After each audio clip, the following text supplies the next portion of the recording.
your name, your pronouns, and your access needs. And so your access needs are going to be anything that we can do to make this meeting more accessible to you, to make you more comfortable.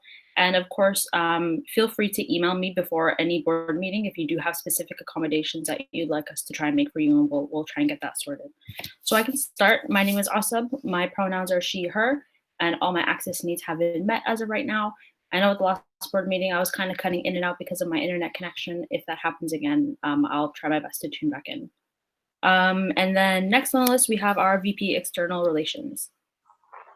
Hello, everyone. My name is Samad Raza, and my pronouns are he, him, and all my access needs are met. Thank you.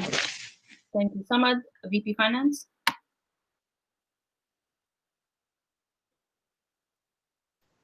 Hi, everyone. My name's Corbett, I'm VP Finance. My pronouns are he, him, his, and my access needs are met. Thank you, Corbett. VP Student Services.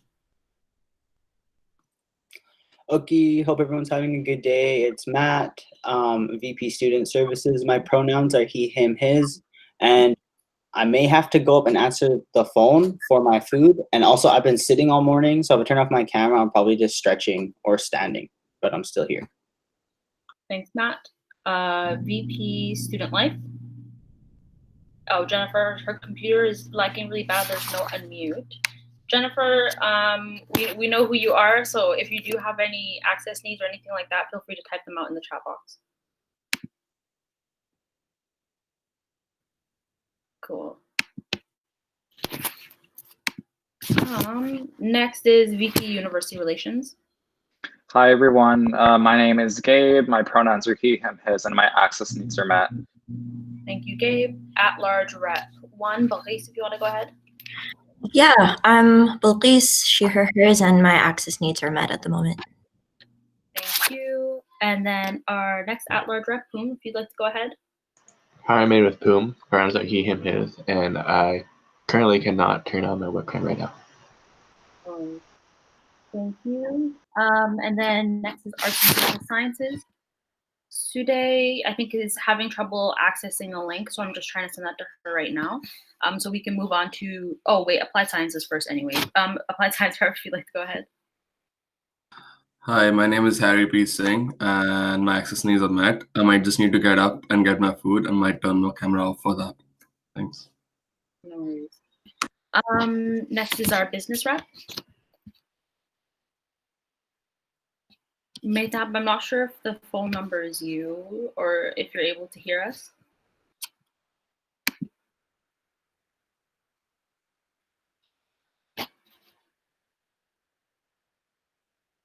All right. If you are, feel free to type out in the chat box or even shoot me a message and we can try and sort it out. Next is our Communications, Art, and Technology rep. Hi guys, I'm Heather. My pronouns are he, him, his, and my access needs are met as of now. Thank you, and thank you for tuning in from so far away. Next, we have our education rep.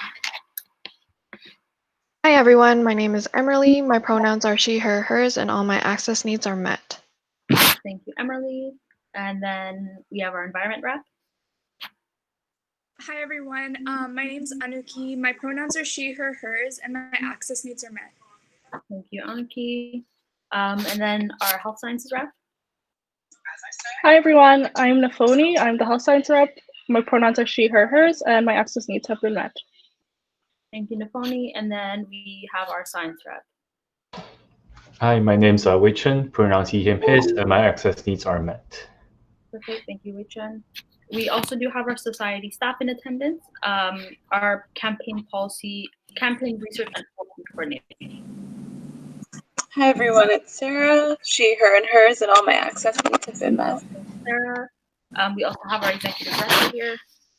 Hi everybody, Sylvia, she, her, hers. Access needs are met at this time. Thank you. Thank you, Sylvia. And our administrative assistant. Hi, I'm Christine. I'm she, her, hers, and all my access needs are met. And we also have our executive assistant in attendance. Hi everyone, I'm Shanika. My pronouns she or hers, and my access needs are met at this time. Thank you, Shanika. Kurt, I see that you are also here if you'd like to introduce yourself. Kurt is one of our finance coordinators. Okay. All right. And we also have our Build SFU General Manager. Mark, if you'd like to introduce yourself. Hi, I'm Mark Fontaine. I'm the Build SFU General Manager. My pronouns are he, him, and his, and my access needs are met. Thank you, Mark. And we also have Shubhangi, our Administrative Services Manager, if you'd like to introduce yourself. Hi everyone, Shubhangi here. Pronouns are she and hers. Access needs are met. Perfect. Thank you, Shubhangi. And thanks, Kurt, for coming. No worries. We do also have a couple of guests in attendance. We have the peak page if you want to go ahead.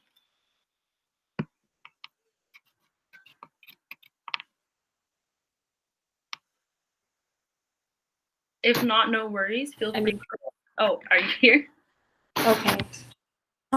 Hi everybody. I'm Paige. I'm with the Peak. My pronouns are she, her, hers, and all my accessibility needs are met right now. Thanks. Perfect. Thanks for coming. And if you have any questions or anything like that, feel free to let us know. Before we get in, I think we'll follow the same etiquette that we followed last time. If you do want to be added to the speakers list, just type in list. If you'd like to make a direct response to somebody, you can use the double asterisk. We'll see how that works. Please only use that if you're directly responding to someone. So we can move to the first item, which is the adoption of the agenda. So be it resolved to adopt the agenda as presented. Would anyone like to move this motion? Heather. Would anybody like the second? Anuki. Anuki seconds. All right. And Maytab is here. Okay, perfect. Thanks, Maytab. If you have any access needs or anything, just type them out in the chat box. All right, so Heather moves, Anuki seconds. I'll open it up to discussion, but please, I see that you're on the list. Yeah, I'd like to move to amend the agenda today to add the following motion. Whereas SFU's virtual student town hall on the university's COVID-19 response was unclear and heavily restrictive in student participation, whereas students and workers across campus want information, transparency, and structural support from SFU amidst this pandemic, be it resolved that SFSS work with the COVID-19 Coalition and other partners who endorse the campaign, such as ESS, TSSU, SFPIRG, to organize a town hall for students to raise their concerns. Thank you, Balqis. Is it possible for you to just copy paste that into the chat box? I was trying to do it. It was very laggy. Thank you. So that's a motion under new business. Matt? Hi, I would also like to amend the agenda to add a discussion item for the BIPOC committee. Thank you. Committee. Thank you, Matt. I'd also like to add a couple of amendments. At the last meeting, there were a couple of motions that I skipped the moving and the seconding of, so we'll just be bringing those back. So it will be the appointment of the vice chair motion and the UAA committee member appointment, and I will be typing those out in the chat box as well. And then an additional discussion item around a clubs/member resource working group. And I will type that all up in the chat box right now.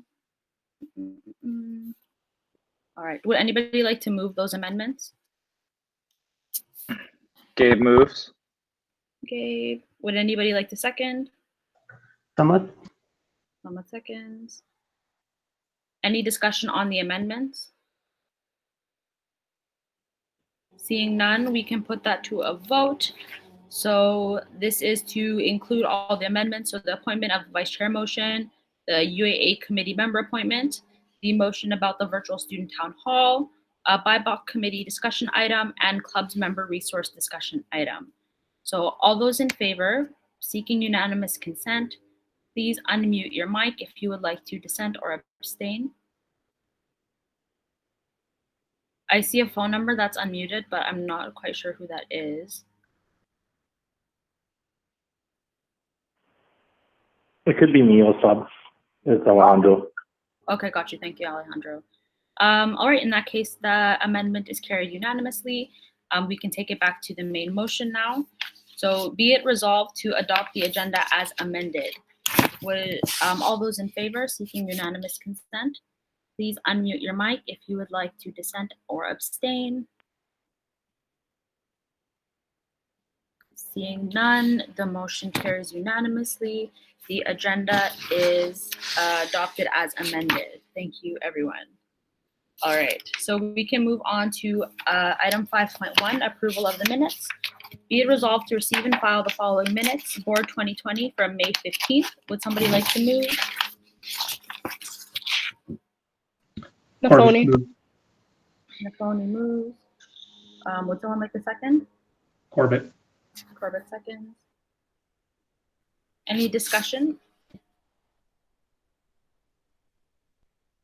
No. The only thing was the movers and the seconders, which we'll be rectifying in the following motion, so that should be fine. All right, so we'll put it to a vote. Be it resolved to approve, receive and file the following minutes, Board 2020-05-15.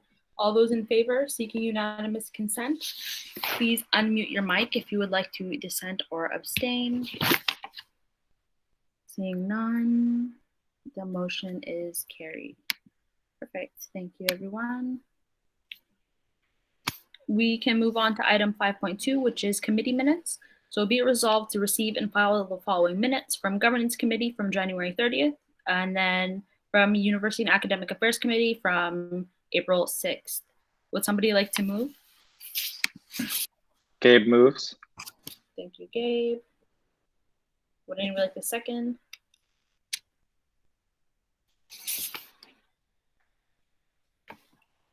Anyone? I'll second. Wichin. 10 seconds. Any discussion? Seeing none, we'll put it to a vote. So be it resolved to receive and file the following minutes from January 30th for the Governance Committee and then April 6th for the University and Academic Affairs Committee. Seeking unanimous consent, please unmute your mics if you would like to dissent or abstain.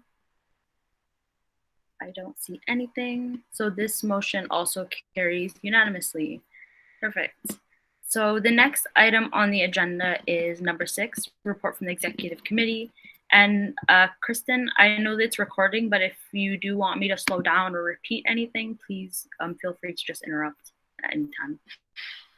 So as for the report for the Executive Committee, I'll be giving this report and I'll also be making it available for the agenda so that we can add it to the agenda and for anyone's reference afterwards. But essentially the background on it is that on May 15, 2020, the SFSS Executive Committee was tasked with undergoing a review of our administrative structure. The Executive Committee has also been tasked with preparing a report for the Board of Directors to consider within 30 days, which coincides with our next board meeting, which will be called for June 12th. As for the current status, the Executive Committee met on May 26th to discuss the status of this project.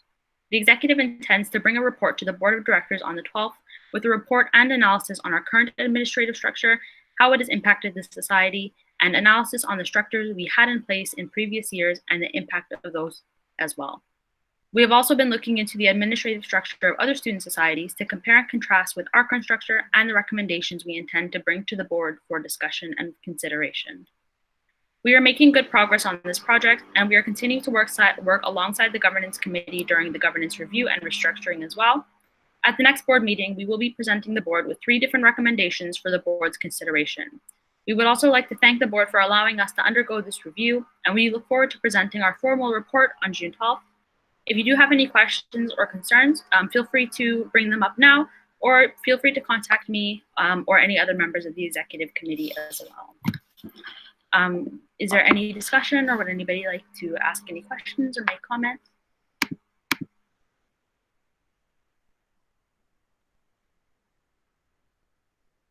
I don't see any, and again, I will convert this into a PDF format, and I will make sure to add it with the minutes of the agenda as well.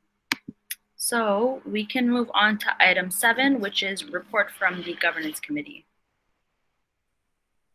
Thank you, Asub. So same deal here is at the first board meeting of the board term, the Board of Directors mandated the Governance Committee to do a review of our current governance structures alongside the Executive Committee, who's overviewing our administrative structures. And to make a recommendation on new governance structures to adopt. And as part of that motion, the board expressed its desire to revert back to some of the principles of the 2015 policy manual. So accordingly, the governance committee met on the 21st to delegate certain tasks to different committee members. As such, Corbett and I began thoroughly reviewing the 2015 policy manual and removing some things that we considered outdated or would no longer work for us. As well, we made multiple additions where necessary. Attached to the meeting agenda, I included 3 different documents. One of them was the original 2015 policy manual, if you wanted to read that, which I recommend that all of you do to kind of have an idea of the direction we'd like to move in. The second was the policy manual with all the additions, deletions, and changes superimposed onto the original document. So you can see what was there before and what we took out and changed or added. And the third one was an actual draft form of the policy manual that we would like to eventually bring to the board. But again, it's just in a very rough draft state. And the 2015 policy manual is quite different from the one we have now, and it's composed of 3 different sections. We have the rules, the standing orders, and the administrative policies. Presently, Corbett and I have only gone through the rules and standing orders, but over the next week, we'll be going through the administrative policies and bringing this back to the governance committee and making it part of the draft document. So as a summary of some of the changes that were made, now I'll try and be very brief because there are quite a lot, but overall, we just mostly changed some minor wording and took out some stuff around the jurisdiction of policies, such as there was many policies in there related to council, whereas the board doesn't really have jurisdiction over council policies. Council establishes their own policies at their own will as an independent body of the SFSS.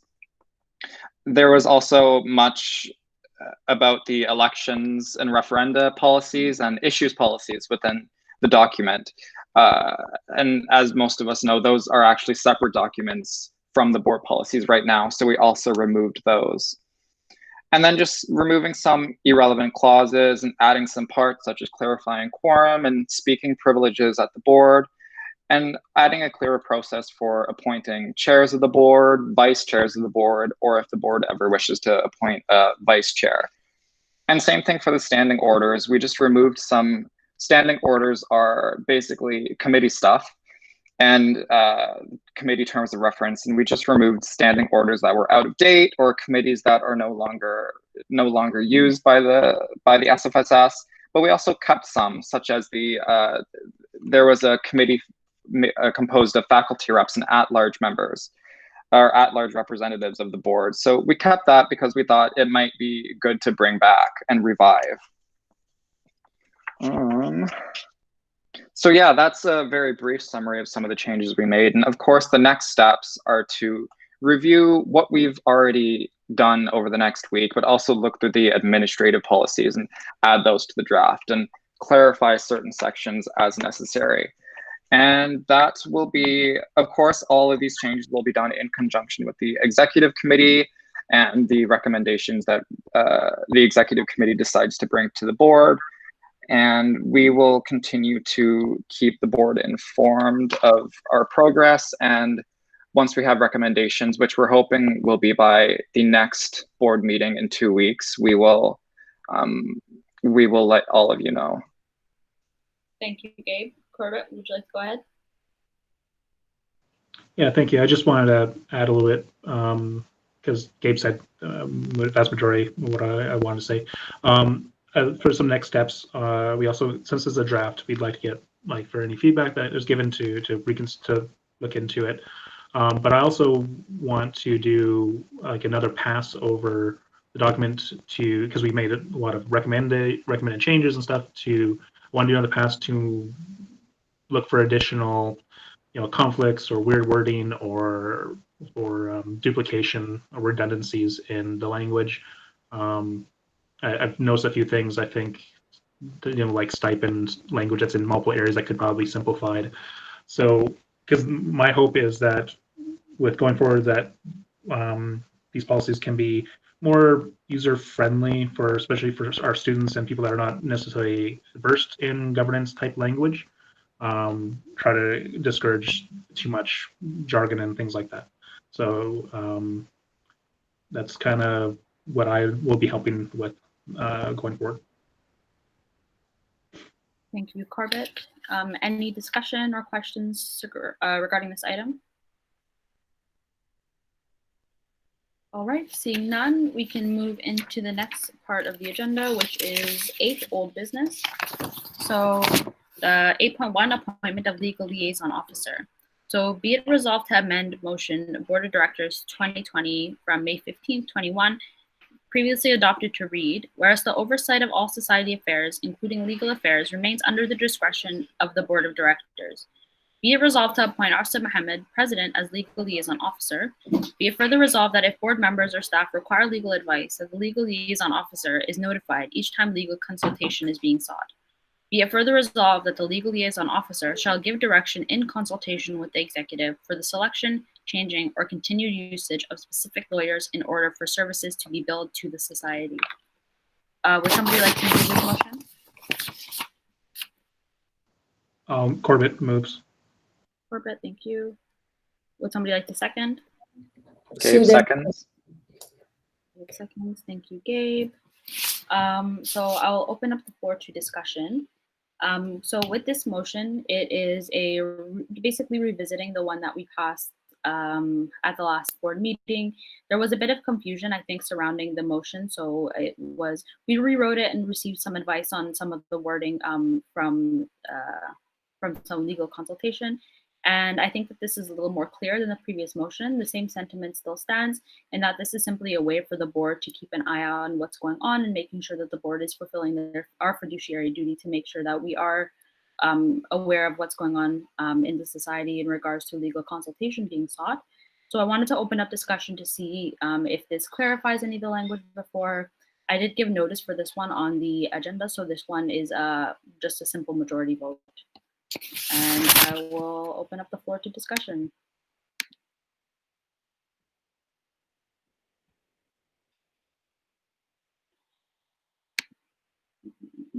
Particularly from anyone who maybe had a bit of concern about the motion as it read previously.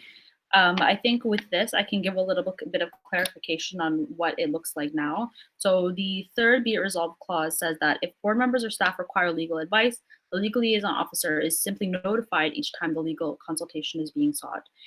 So this is essentially just saying if there is an issue that does arise and that the executive or the legal liaison officer who does bring the motion to the executive finds any issue, in that case, we would be able to look into it and see if there may be a different avenue to go down in terms of who we're seeking legal consultation from. This is not saying that anyone who we're currently working with is not sufficient. This is not saying that we intend to change up every single lawyer that we've already been working with regard to the sub or any other ongoing projects that we have. This is more so that the board can be informed. And this motion, I think, will also just require a list of the different people who we are currently seeking legal advice from, simply for the legal liaison officer, myself, and for the executive committee to stay up to date.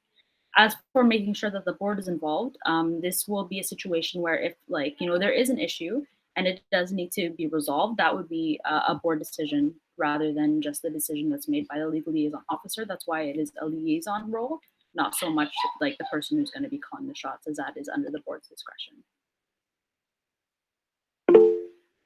Emily? Yeah, so I'm more agreeable with this verbiage. I know I spoke to Balkis a few weeks ago about it, but just to clarify again, so if a staff member seeks legal consultation, they'll notify the legal liaison officer, but contact will be restricted to a list of pre-approved lawyers. So essentially, there would not be, so there's not a list of pre-approved lawyers. Essentially, it would be a list given to myself and then to the exec committee of the lawyers that we're already using, which shouldn't be a problem unless the problem does arise. As for if someone does need to seek legal consultation, all they need to do is notify the legal liaison officer.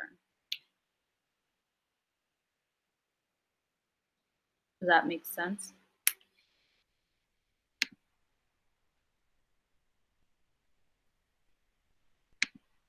I think some of the confusion may have been around the idea that this would halt all ongoing consultations until we were able to approve it.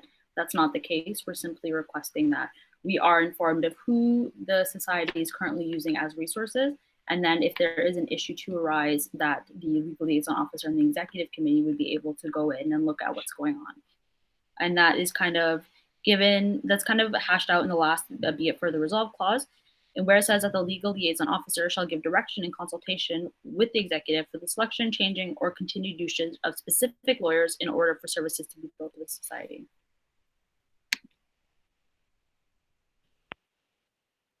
Any discussion? I know there was a number of board members who expressed some discomfort with it, and with this motion, I will be seeking unanimous consent once again. So if there are any issues, or if there are some issues that have been resolved, now is your chance, I guess, to participate in the discussion.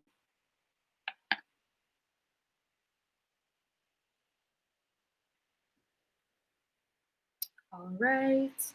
And I did also forward this motion to some of the staff who had some concerns about it at the last board meeting. For the most part, I think the issues were resolved. Otherwise, if anyone is here and who does want to speak up, you're more than welcome to do so.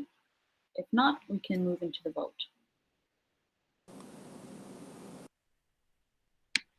All right, so seeing no further discussion, I'll give the motion a read over one more time and then we'll put it to a vote. So be it resolved to amend motion board 2020-05-1521 previously adopted to read, whereas the oversight of all society affairs, including legal affairs, remains under the discretion of the board of directors. Be it resolved to appoint Asma Mohammed, president, as legal liaison officer.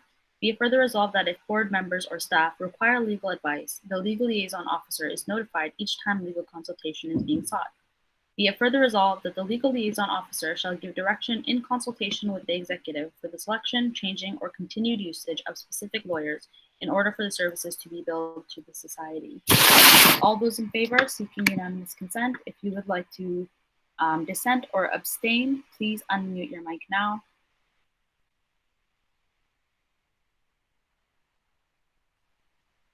All right, seeing none, the motion carries unanimously. We can move on to item 8.2, first year engagement committee establishment. The motion reads, be it resolved that the board establish and adopt the attached terms of reference for the first year engagement committee as part of the SFSS board policies. Would someone like to move this motion? Gabe moves. Gabe moves. And would someone like to second? Suda seconds. Suda seconds. Perfect. Any discussion on this item?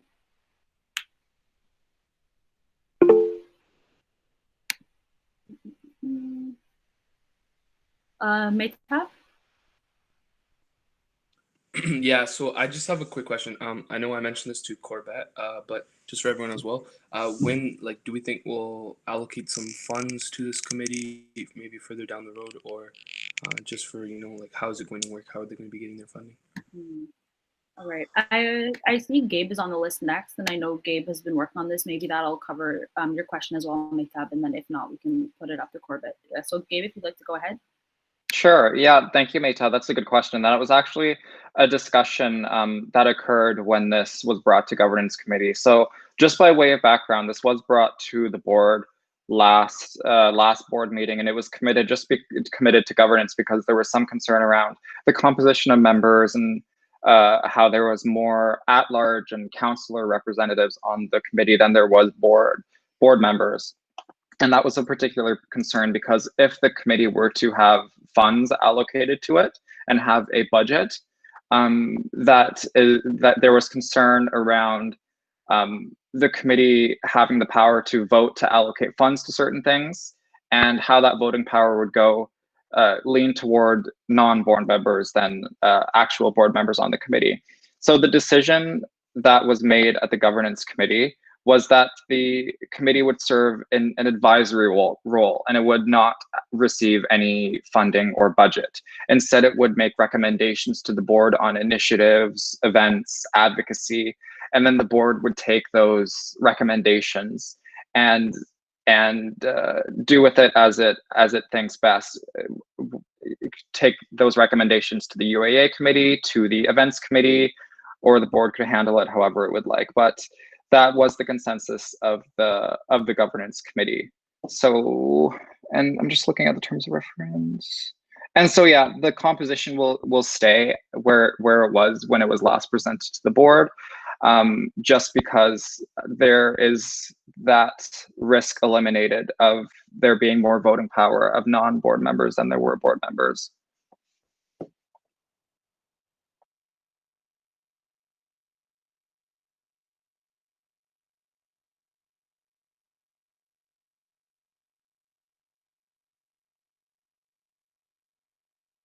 Also, you're muted. Corbett, you can go ahead. Yeah, hi, yeah. I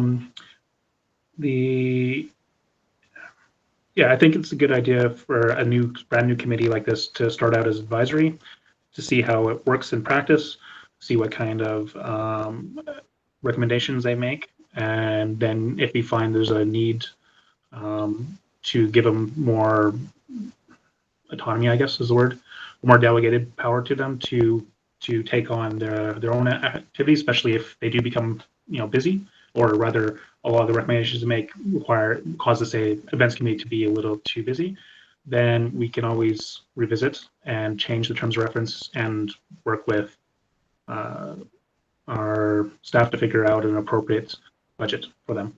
And even in the case of voting stuff with less board members on it, ultimately at the end of the day, the board can override if they think that the committee is not acting properly. At the very least, because you have board members on it that are the main linkage and they would be the main reporting perspective. So we can always revisit this later down the road. It's not like a set in stone situation.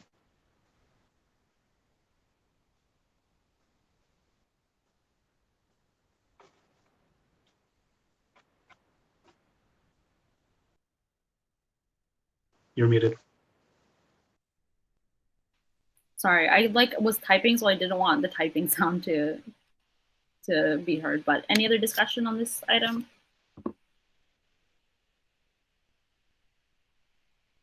All right, seeing none, we can put it to a vote.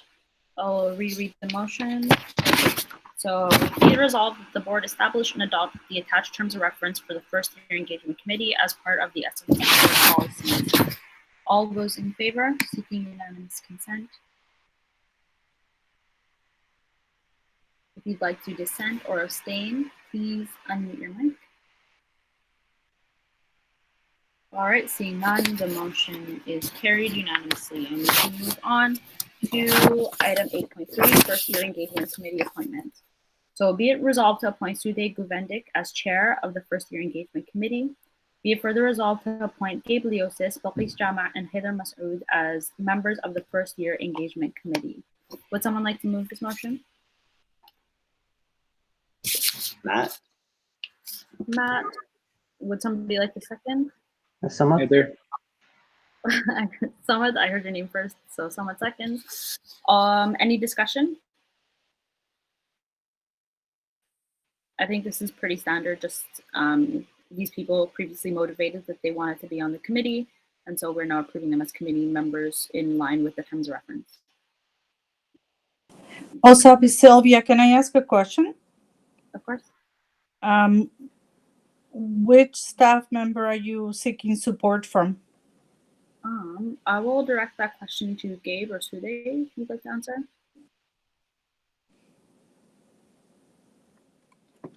That's a good question. Or you will figure it out as you go.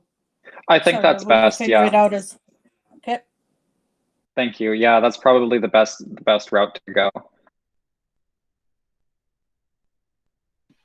Yes. And I anticipate we'll probably be working closely with the events committee, with Cindy, our communications coordinator as well, with outreach and that kind of thing. So it might be a combination of different staff. If I'm right, Gabe and Sude. Okay, perfect. Any other discussion on this point?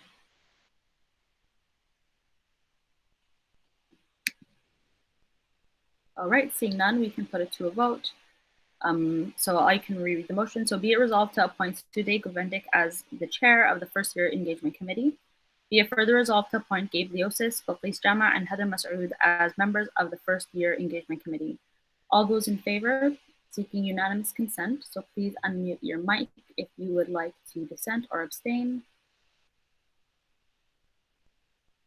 All right, I don't see anything. So the motion is carried unanimously. Thank you, everyone.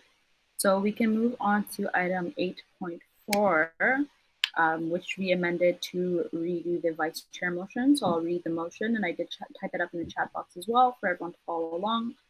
Be it resolved to appoint Gabe as vice chair of the board of directors for the 2020-21 term. Be it further resolved that the vice chair of the board has the power to convene and chair a board meeting in the absence or at the discretion of the chair of the board, unless otherwise voted on by the board at a particular meeting. Would someone like to move this motion? Samat.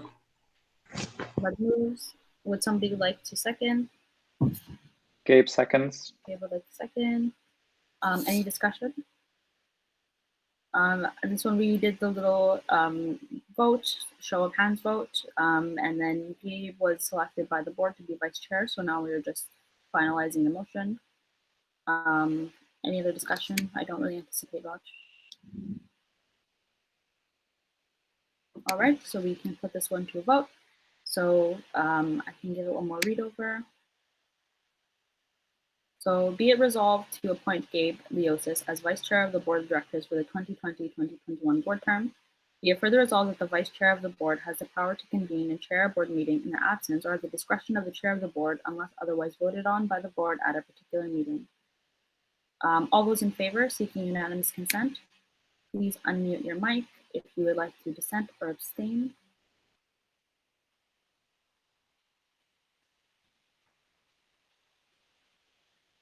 All right, seeing none, the motion is carried unanimously.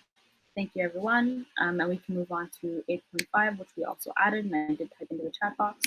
So UAA committee member appointment. Be it resolved to appoint Samad Reza, Huichun Kwa, Nafoni Modi, Emily Liu, and Anaki Karunajiva as members of the University and Academic Affairs Committee. Would somebody like to move this motion? Nafoni. Nafoni moves. Thank you, Nafoni. Would somebody like to second? Corbett seconds. Corbett seconds. Same deal as the previous one. All these people did motivate for this committee. Any discussion? All right, seeing none, we'll put it to a vote. So be it resolved to appoint, sorry, wrong one. Be it resolved to appoint Samad Reza, Wei-Chun Kwa, Nafoni Modi, Emily Liu, and Anaki Karunajiva as members of the University Academic Affairs Committee. All those in favor, seeking unanimous consent, please unmute your mic if you would like to dissent or abstain. All right, seeing none, the motion is carried unanimously. Thank you, everyone. And we can move on to item 9, which is new business. I know we're going through these ones pretty fast because they were previously talked about, but these ones are the new business, so hopefully there'll be a bit of discussion. So 9.1 IEC report. Be it resolved to receive and approve the 2020 elections and referenda report prepared by the IEC. Would somebody like to move this motion? Corbett moves. Corbett moves. Thank you, Corbett. Would somebody like to second? Gabe seconds. Thank you, Gabe. All right. Any discussion? Yeah. Oh, sorry. I should say list. Yes. Okay. Well, Corbett, go ahead. Sorry, I just jumped in. Got too excited. Yeah. So I read the report, and my overall perspective is, yeah, I understand where the IEC is coming from. I've seen similar recommendations in previous election reports. I've studied a lot of the SFSS elections for multiple years. I did my best to analyze them for like cycles and checking out numbers and voting counts and looking for patterns and stuff. I find it really interesting. But yeah, a number of the recommendations I've seen multiple times, so which means we have a recurring issues. I agree with some of the recommendations, definitely like hiring an IEC earlier. I believe it was actually, the first stuff was sent out, I believe in December like it's supposed to be. And very, so, you don't have a lot of control over when people apply or not, if they see it in December or not. So it's a challenge, but this is kind of a thing that's been a problem for multiple years, where a lot of the IECs have said that they felt like they were hired too late. And I know over the number of years, there's who's been involved in hiring the IEC, or they're recommending the IEC to be appointed or hired, has changed. I remember years ago it used to be like a board committee, and then it became council for a while.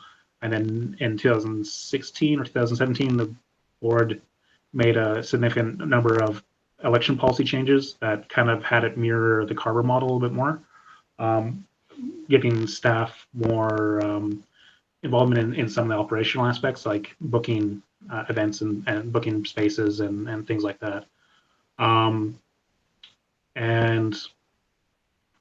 But I wrote a Peak article actually about that, and I really disagreed with some of the changes made, and I felt that some of the changes, things like making a lot of the IC much more ad hoc instead of a year-long position like they used to be, was caused more problems than it solved, because I believe it made it so that the ICs coming in were had less time to get trained and to get a good feel for like the policies, regulations, and stuff, which is something that was mentioned by this report specifically. Because as anyone who's read through our elections bylaws and policies and stuff, it's not something you just pick up quickly, even with help. There's lots of ways to interpret things. There's vagueness, which all these things were brought up in this report. So some of the recommendations on like bylaw policy updates and definitions, I definitely can understand and what I would get behind. I think it's really important for us as part of our bylaw review to significantly look at the way our election bylaws are structured, and kind of to see if this is what our elections should be, like the ideas behind them, and if our bylaws are reflecting those ideals,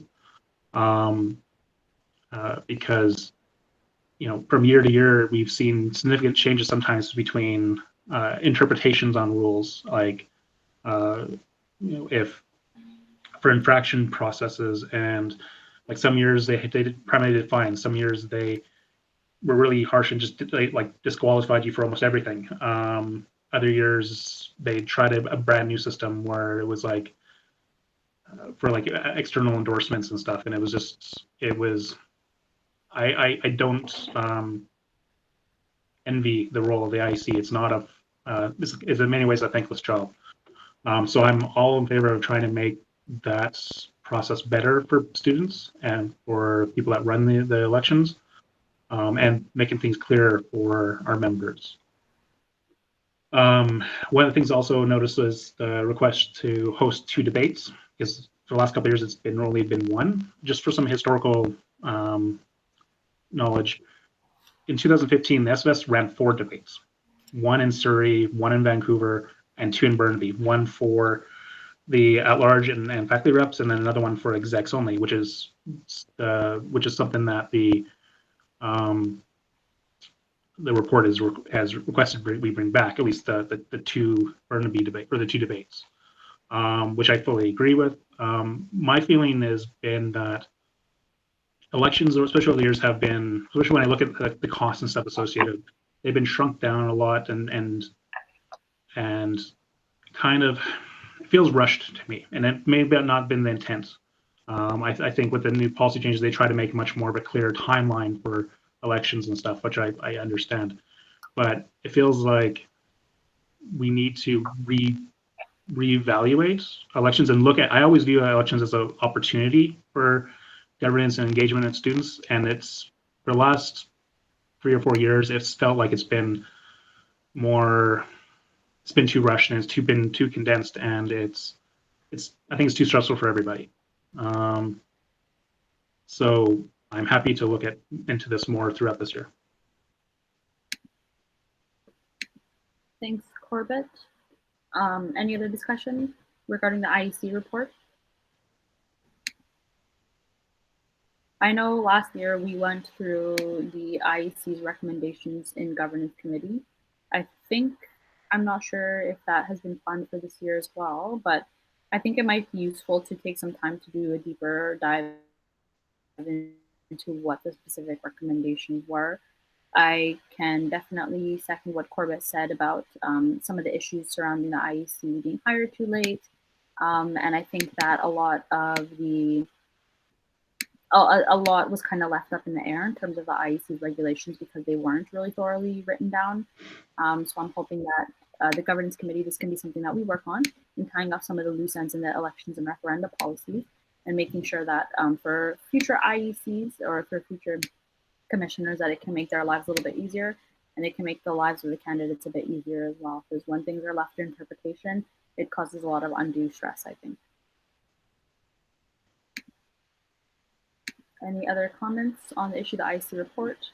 Of course, I think any further comments can also be brought to the governance committee as they're the ones who do the policy review regarding the elections or referenda report. Gabe?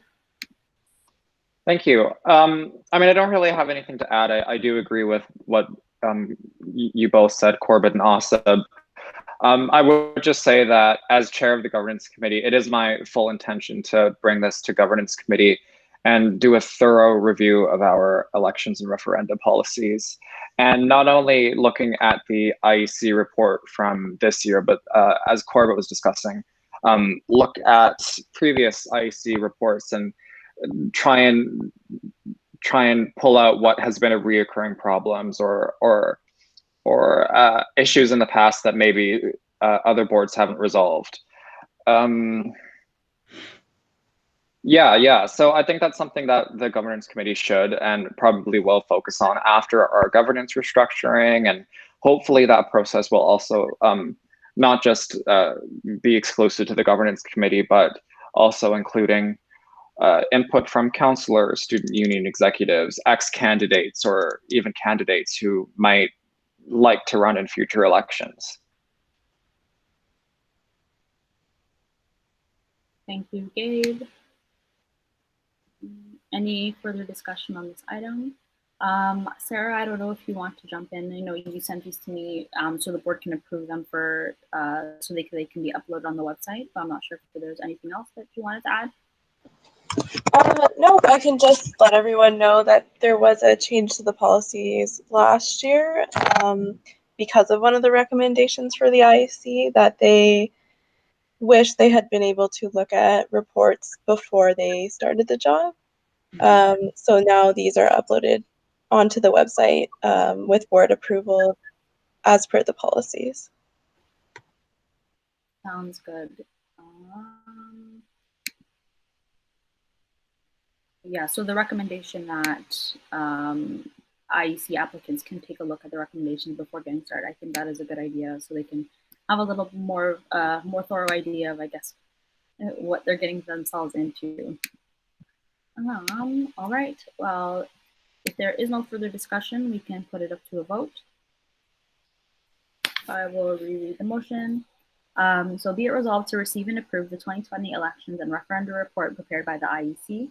All those in favor seeking unanimous consent, please unmute your mics if you would like to dissent or if you would like to abstain. All right, seeing none, the motion is carried unanimously. Thank you, everyone. We can move on to item 9.2, Living Personal Truth Award. So be it resolved to authorize the executive director to contribute $11,645 from line item 898/31 bursary contribution to the Living Personal Truths Fund, thus bringing the endowment fund to $20,000 in 2020. Would somebody like to move this motion?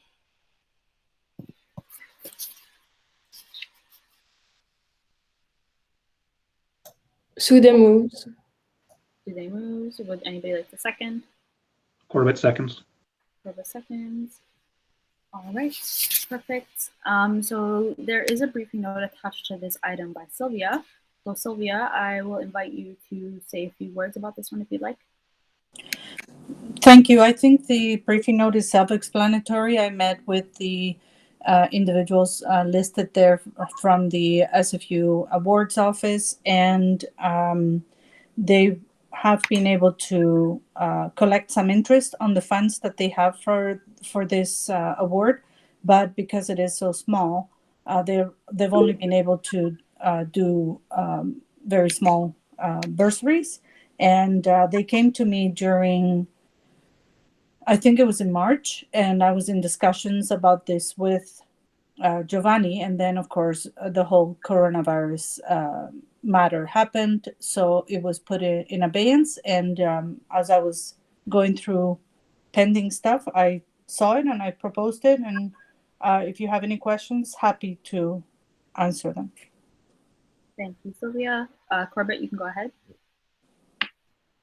Yeah, thank you, Sylvia. I just have two questions. I'm really in favor of this. I just want to understand a little bit more about the line item specifically and the endowment fund.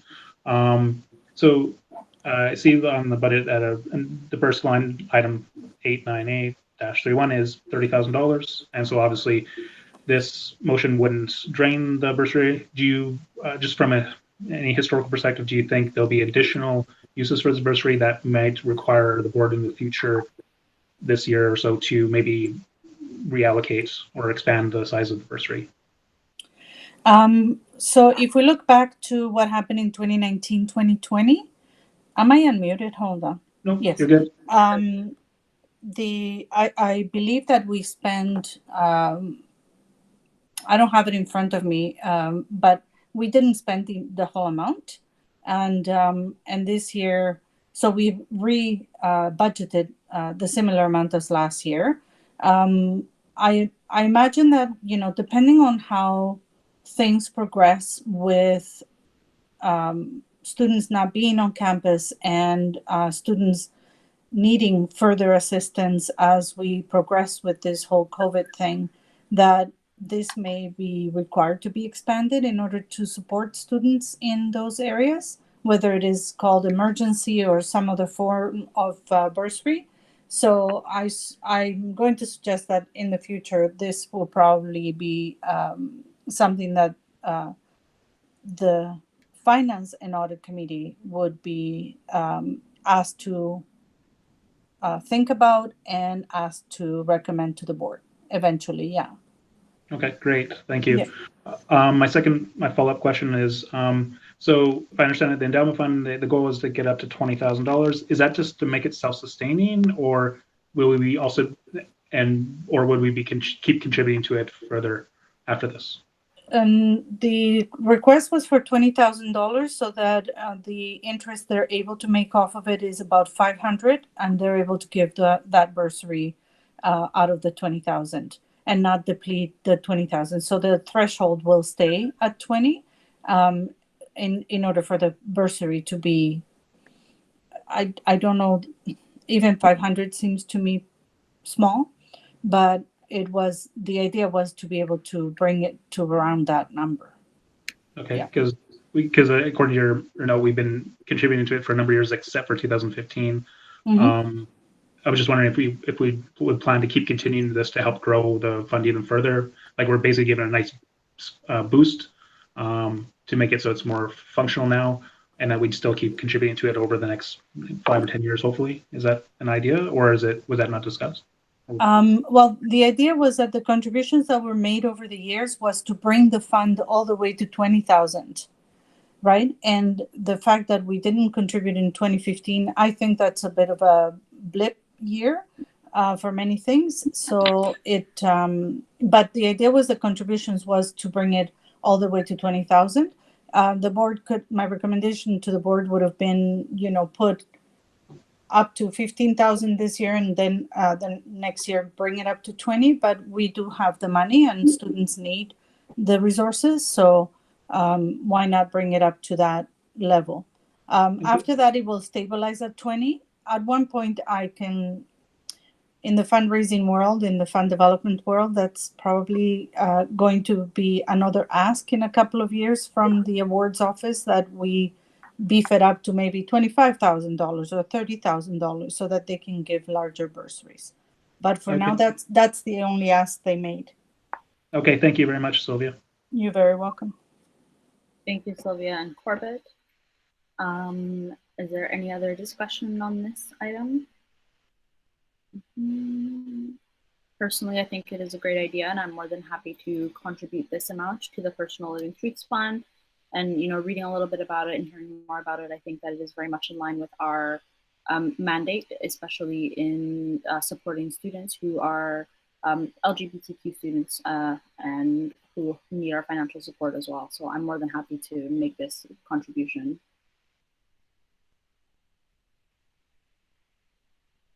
Anybody else? All right, if there is no more discussion on this point, we can put it to a vote. All right, so I will reread the motion. So it reads, be it resolved to authorize the executive director to contribute $11,645 from line item 898/31 bursary contribution to the Living Personal Truths Fund, thus bringing the endowment fund to $20,000 in 2020. All those in favor, seeking unanimous consent, please unmute your mic if you would like to dissent or abstain from this motion. All right, I don't see anything, so the motion is carried unanimously. Perfect. And now we have one last one, I think, for new business. And it is the one Balkis put up, so I will read the motion, and it is also typed up in the chat above. So whereas SFU's virtual student town hall on the university's COVID-19 response was unclear and heavily restrictive in student participation, whereas students and workers across campus want information, transparency, and structural support from SFU amidst this pandemic. Be it resolved that the SFSS work with the COVID-19 Coalition and other partners who endorsed the campaign, such as the GSS, TSSFU, and SFPERG, to organize a town hall for students to raise their concerns. Would anybody like to move this motion? I'll move. Balkis. Thank you, Balkis. Would anybody like to second? Matt. Matt seconds. All right, any discussion? Balkis, you put this motion forward, so I'm assuming you probably want to have a few words. Yeah, so many of us here did attend SFU's town hall, virtual town hall, or at least tuned in to the town hall as it was streamed online by some students to increase accessibility. So one thing we all noticed is that students were not given a genuine chance to raise concerns at the town hall or ask critical questions due to the lack of live participation from students at the town hall. So many, including myself, were quite disappointed with the vague answers we received and generalizing comments and no specific plans to effectively address major concerns. Major student concerns about regarding academic support for students and staff as we move online, financial relief for international students.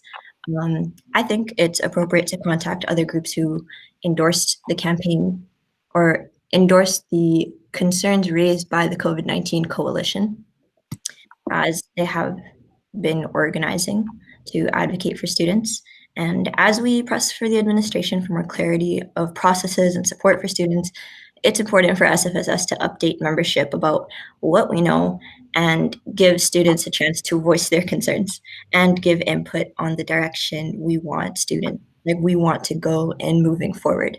There are several groups advocating for similar things, such as the Graduate Student Society, the Teaching Support Staff Union, SFPERG, all advocating for similar cause and want a democratic process through all of this. So I think it's appropriate that we reach out and organize our own town hall with them. So that's why I brought this motion forward. Thank you, Balkis. Any other discussion or anyone who would like to speak? Gabe, you can go ahead. Thank you, Asib. So I agree with everything Balkis said. I tuned into the town hall as well. And to be quite frank, it was very inadequate. I was not happy at all. I was sitting on my bed watching it on my TV, and I was getting infuriated watching it. It was very obvious that the questions were cherry picked. I heard from countless students who submitted questions who were, including myself, very disappointed that the coalition wasn't even acknowledged, or the petition that's been going around asking for the changes that C19C as well as the SFSS are discussing. And in my opinion, a town hall isn't a town hall if you don't have live student questions. Just seems very obvious to me. So I am 100% in favor of doing a town hall amongst SFSS and other partners because we need to show students that the SFSS is still strong and united, you know, in and amongst all of this, and to show that, you know, we're still operating, and that I think a lot of discussion too has come around. You know, we're asking SFU to decrease tuition, but we're also here not changing our fees. And I know there's policies and bylaws around that, but we need to demonstrate that, you know, the SFSS is here for you, and we are actively every day for hours upon hours still working to make sure that all of our students' academic needs are met, especially our most marginalized right now, including international students. So I'm looking forward to being a part of this planning, and I think it's a great idea. Thank you, Balkis, for bringing it forward. Sude, you can go ahead. Thank you, Asab. I totally agree. I also tuned into the town hall, and students were literally not heard, literally, and questions were not answered. The live comments were ignored, and if we are representing students, and I believe it's our obligation to take an action. So we really have to do something about this. And thank you, Balkis, for raising this. Thank you, Sude. I'd also like to speak in favor of this motion. I was also tuned in to the town hall, and it was actually a recommendation that I did make to the hosts to implement live questions. Unfortunately, that did not happen. And I also was not thrilled with the way a lot of the questions were answered. And so far, me and Gabe have been engaging with the university to bring some of these topics up one-on-one, and unfortunately, they were not well received. So I'm hoping that this town hall can be an avenue for us to engage with our members directly and to let them know not only how we're trying to approach the issue of not only tuition for the fall semester, the 2% late penalty on the fees, so late payment on fees, and also looking into how we can make accommodations academically, including those asynchronous course components. And the big issue that I anticipate will come up again is the exam invigilation thing. That has already been an issue, and I know Harry, our applied sciences rep, has also been keeping his eye out and bringing it up to me. So thank you for that as well. And I really love the idea of a town hall. I hope it's something that we can do often, and especially considering that we're online. And a huge piece around engagement with the Student Society is things like tabling, like one-on-one contact. And this can be a good way to work around it in a way that is safe. So thank you so much, Balkis, for putting this on the agenda. I'm super for it. I'm excited to work with, you know, the TSSU and SFPERG and all these other great organizations on campus as well. Anybody else want to give their 2 cents or ask? Matt? Hi. No, I just think it's a really good idea, and also just echoing what everybody has spoken to. I feel like it's really important for us to take on an initiative like this to stay in contact with students, because right now, you know, typically we're in MBC, we're in contact with students and like other groups on a daily basis, but right now that's not the case. I feel like it's really important for us to interact and try reach out to students as much as we can right now and hearing their feedback. And I feel like a town hall would be a really great project to, you know, undergo, especially this, and hearing what students have to say right now is really important. Thank you, Matt. Gabe? I'm curious, is there a specific committee or working group that we are tasking to plan this town hall, or yeah? I think it might fall under the mandate of the University and Academic Affairs Committee. I know last year when our previous VP University Relations, China, hosted a board town hall, it did fall under her portfolio, and it does have to do, I think, with engaging students regarding internal advocacy. So just off the top of my head, I think this could be something that the UAA committee could take on, or even just like board members can take on, not necessarily under a specific committee. If anyone wants to correct me, go ahead. But please, you're on the list. I was about to touch on that. Yeah, I was gonna say that this would fall under the UAA, and I believe it's appropriate that we work through the UAA, and whoever wants to be involved can be. Obviously, plan on being very involved in the planning and coordinating of this. I also want to just highlight that the video that was streamed online of the town hall by students has almost 700 views, and that was within the first 24 hours. So the desire for information is there. The desire to engage with like just officials and have input on, to know what's going on, have input on how things are being done and the democratic process of everything. It's there, the desire is there. So I'm really glad that people are seeing the value in this. Perfect, thank you, please. Samad? Hi, so yes, I agree with you. The UAA would be a good idea if the UAA would like to take on this project. And I have been working with C19 Collision from the very beginning, and I've attended all of their meetings. And also, as you know, that we were a really big part of like doing all the advocacy and correcting documentation, sending on petition. And since I'm already part of UAA, it would be like very, very beneficial for UAA to actually do this, and we can make this actually happen quite easily. Thank you so much. So my guess is that Balqis is the mover of the motion. You're kind of taking charge of this one and then resourcing from the University Academic Affairs Committee and otherwise as you see fit. Cool. Any other discussion on this item? All right, I don't see any. Oh, Sude, yeah, you can go ahead. I just had a question. If you're not part of the UAA, can we still help out with the town or like the organization of it?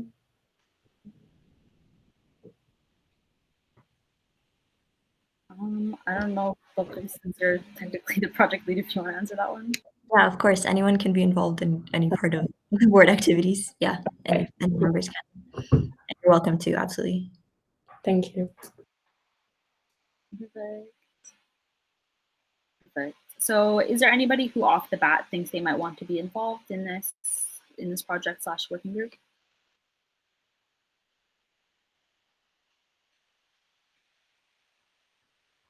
Matthew says me. And Gabe as well, and Nafoni, Wei-Chun, Heather. Perfect. And I, of course, will be helping out as I can too. I'm really excited to see how this pans out, and I think it's going to be really great. All right. So, Samad says something, and to an extent. Okay, perfect. So that's all. I think a lot of people to get support from. All right. So if there's no more discussion, we can move back to the motion. All right. So I will reread the motion as it stands. So, whereas SFU's virtual student town hall on the university's COVID-19 response was unclear and heavily restrictive in student participation, whereas workers and students across the campus want information, transparency, and structural support from SFU amidst this pandemic, be it resolved that the SFSS work with the COVID-19 Coalition and other partners who endorse the campaign, such as the GSS, TSSU, and SFR, to organize a town hall for students to raise their concerns. All those in favor, seeking unanimous consent, please unmute your mic if you would like to dissent or abstain. All right, seeing none, the motion is carried unanimously. Thank you, everyone. So we are moving on to item number 10, in camera. So be it resolved to go in camera for the remainder of the meeting. Would somebody like to move? I'll move. Corbett moves. Would somebody like the second? I'll second. Wei-Chun. Thank you, Wei-Chun. All right, so as for discussion, we're going to be talking about the sub-commercial leases. I set up a link and sent it to the relevant parties. So anyone else, you don't necessarily have to leave. I see Paige has already left, but so you don't necessarily have to leave. We will be rejoining this link after we motion to go X camera. So all board members and anyone who I did send the link to, please join that link. Bye. Oh, wait, did we vote? Hold on, we have to put it to a vote. Okay, so all those in favor to go, let me read the motion. Be resolved to go in camera for the remainder of the meeting.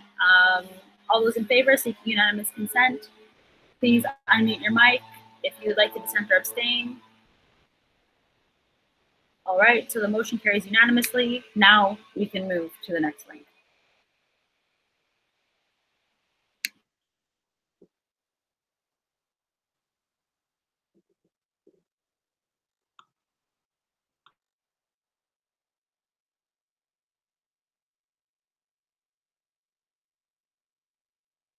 Where do we find the link? Also sent out an email. Okay, okay, thank you.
Hi everyone, I think this one is still recording, so I think we should be good there. Give it a couple moments for people to file back in. Thank you everyone for waiting. All right.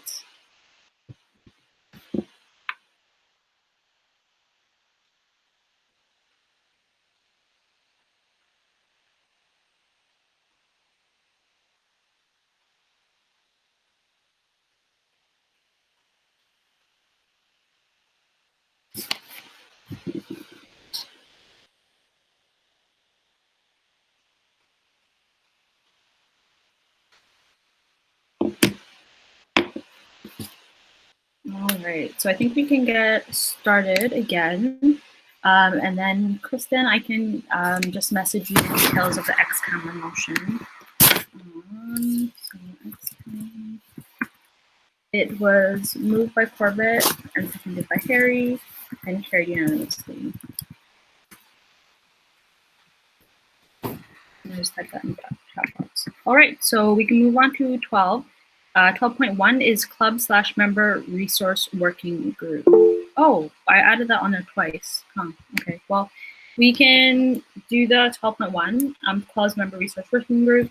So just for some background, earlier this week, I believe, I had a chance to chat with Alejandro and Sindhu a little bit about the different documents that the society has compiled with regards to clubs, and funding and all that good stuff that students tend to want a lot of info on. And we had a really great discussion about how we might want to move forward, maybe compiling these resources into something a little more accessible for students and something that can alleviate, I think, a lot of the stress that our staff are facing when, they have to make tough calls and students are not happy with them. And then there isn't a lot of documentation, I think, to back them up. And on the other hand, sometimes there's issues where students, might need some better guidelines, I guess, to help make sure that their events go smoothly and make sure that they're doing the right things so that their events can go forward and they don't have any issues. Because at the end of the day, we put money forward for clubs and student unions because we want them to host successful events and to have fun and to use that money. We don't want to obviously restrict them if that's not necessary. So I did invite Alejandro and Sindhu to come to touch on it a little bit. And then we can maybe talk about creating a working group of sorts. So Alejandro, Sindhu, if you guys, I don't know if Sindhu's here. Oh, Sindhu is here. All right, if you guys wanted to touch on it a little bit, please go ahead. Sure.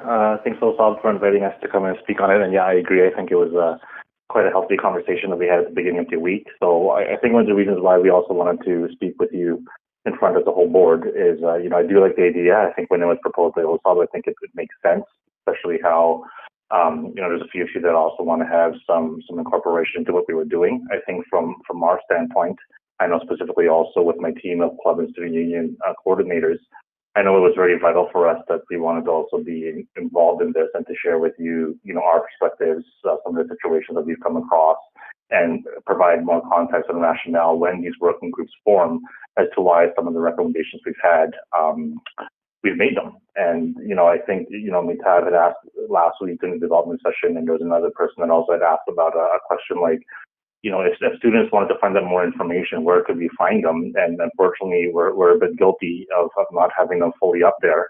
They're kind of scattered all over the place. And in addition to, having some policies officially adopted that we could have to share, we also wanted to talk about how we could just regularly maintain them. Because I think that was another opportunity that I saw is we have some policies that are up there, but they weren't regularly viewed. So I think when these working groups start, if that's something that the board would like to do and to have some staff and their management also get incorporated in that, I think it would be a great opportunity for us to kind of share everything and do stuff that makes sense for our members and stuff like that. I think one of the challenges when we do come up with policies is obviously you can't please everyone, and I'm sure you folks are experiencing that now, and you'll experience that as your term continues for the year, but we have to do what's really the best for everybody, members, organization, staff, everybody. And I think that's a little bit of why I'm on board and wanted to have.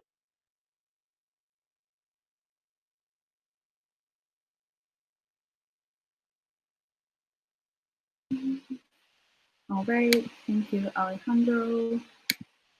Mitab is having technical issues, not able to hear any audio. Mitab, I'm not sure if leaving. Are you able to hear now? No, nothing. Okay. Okay.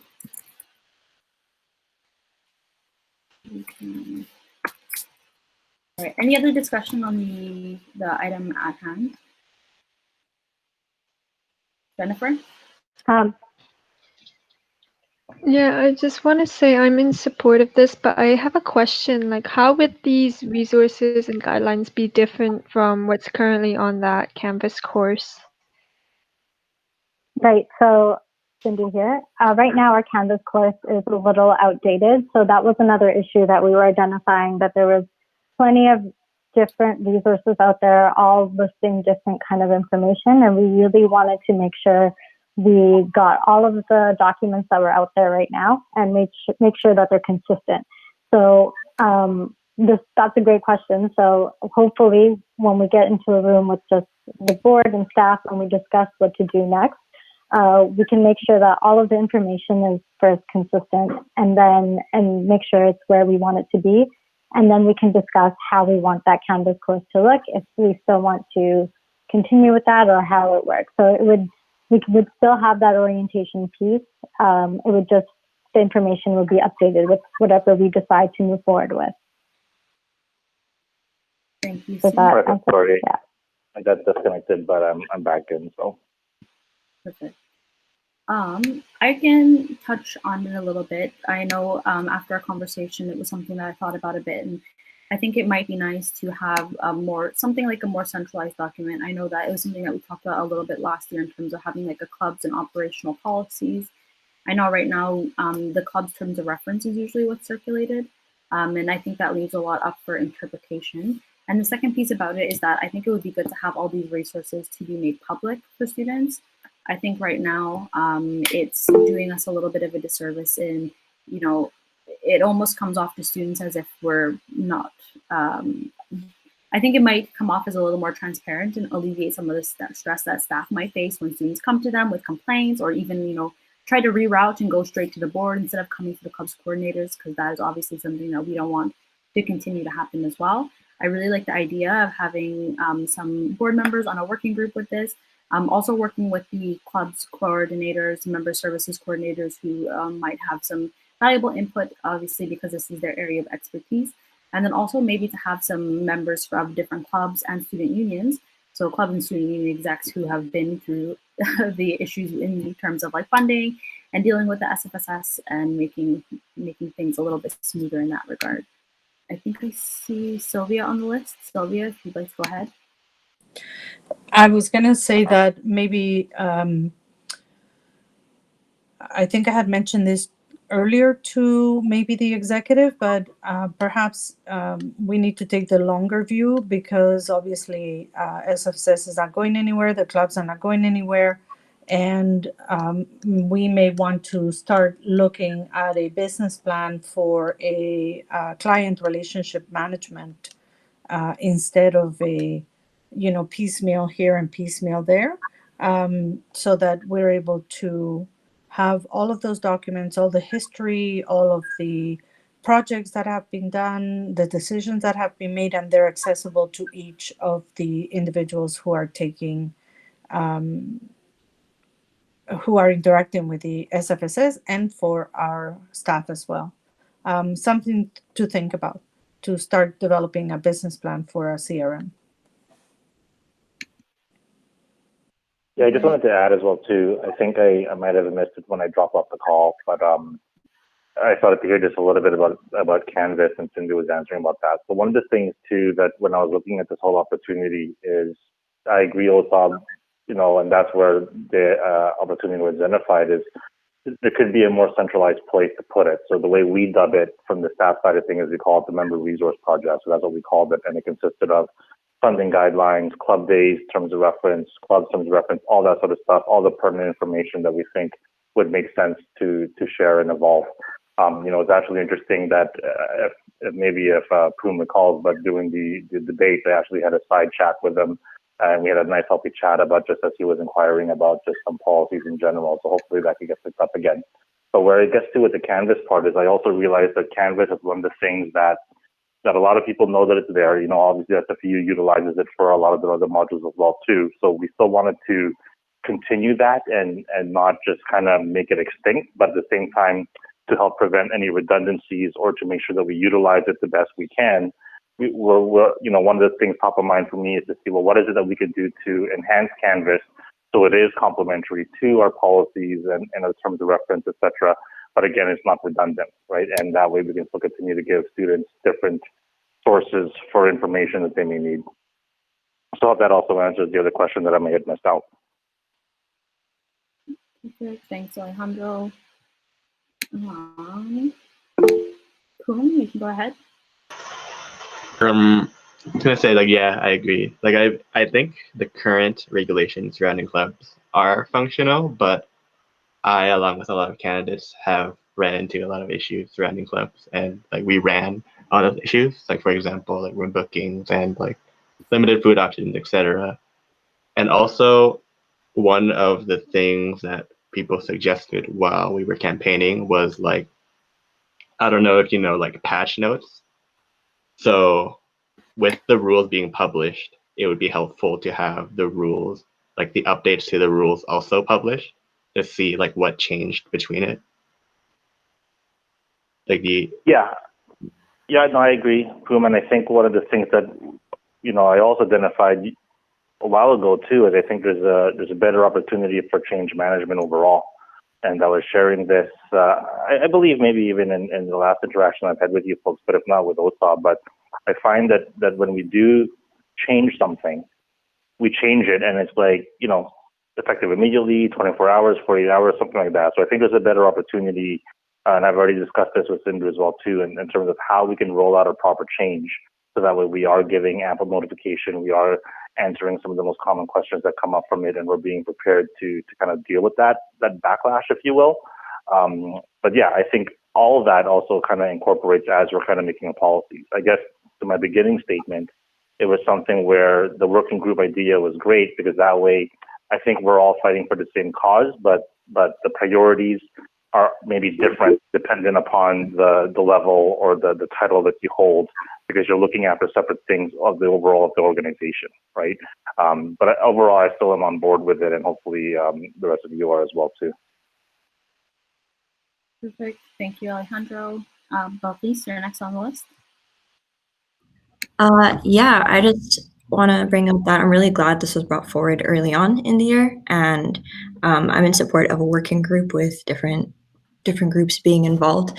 And one of the things that was brought up in the staff coordinator meet and greet that we had last week was just this general desire for or want for a specific, like more specific guidelines and clarity on processes, and yeah, just more clarity and transparency, as well as that would make everyone's lives easier, but it would also save a lot of stress and nitpicking for the staff to do.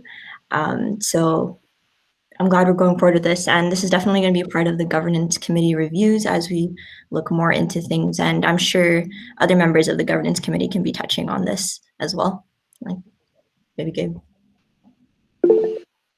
Gabe, you can go ahead.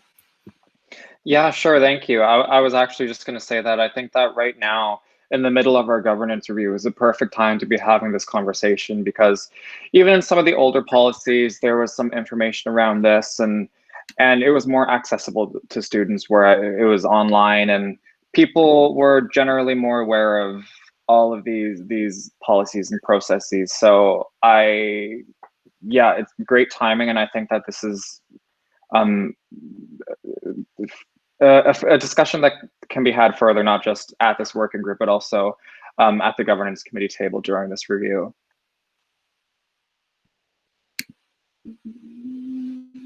Thank you, Gabe. I think as well, you know, when we do look into how we want to implement this policy, we do want to make sure that there is some time to receive student feedback on it. there should hopefully be an opportunity for students to actually take a look and have a review over the policies before we do actually implement any of them and before any actual changes are implemented that the students are going to have to deal with. I think this is all in the end going to be encompassed in how the working group wants to make this happen.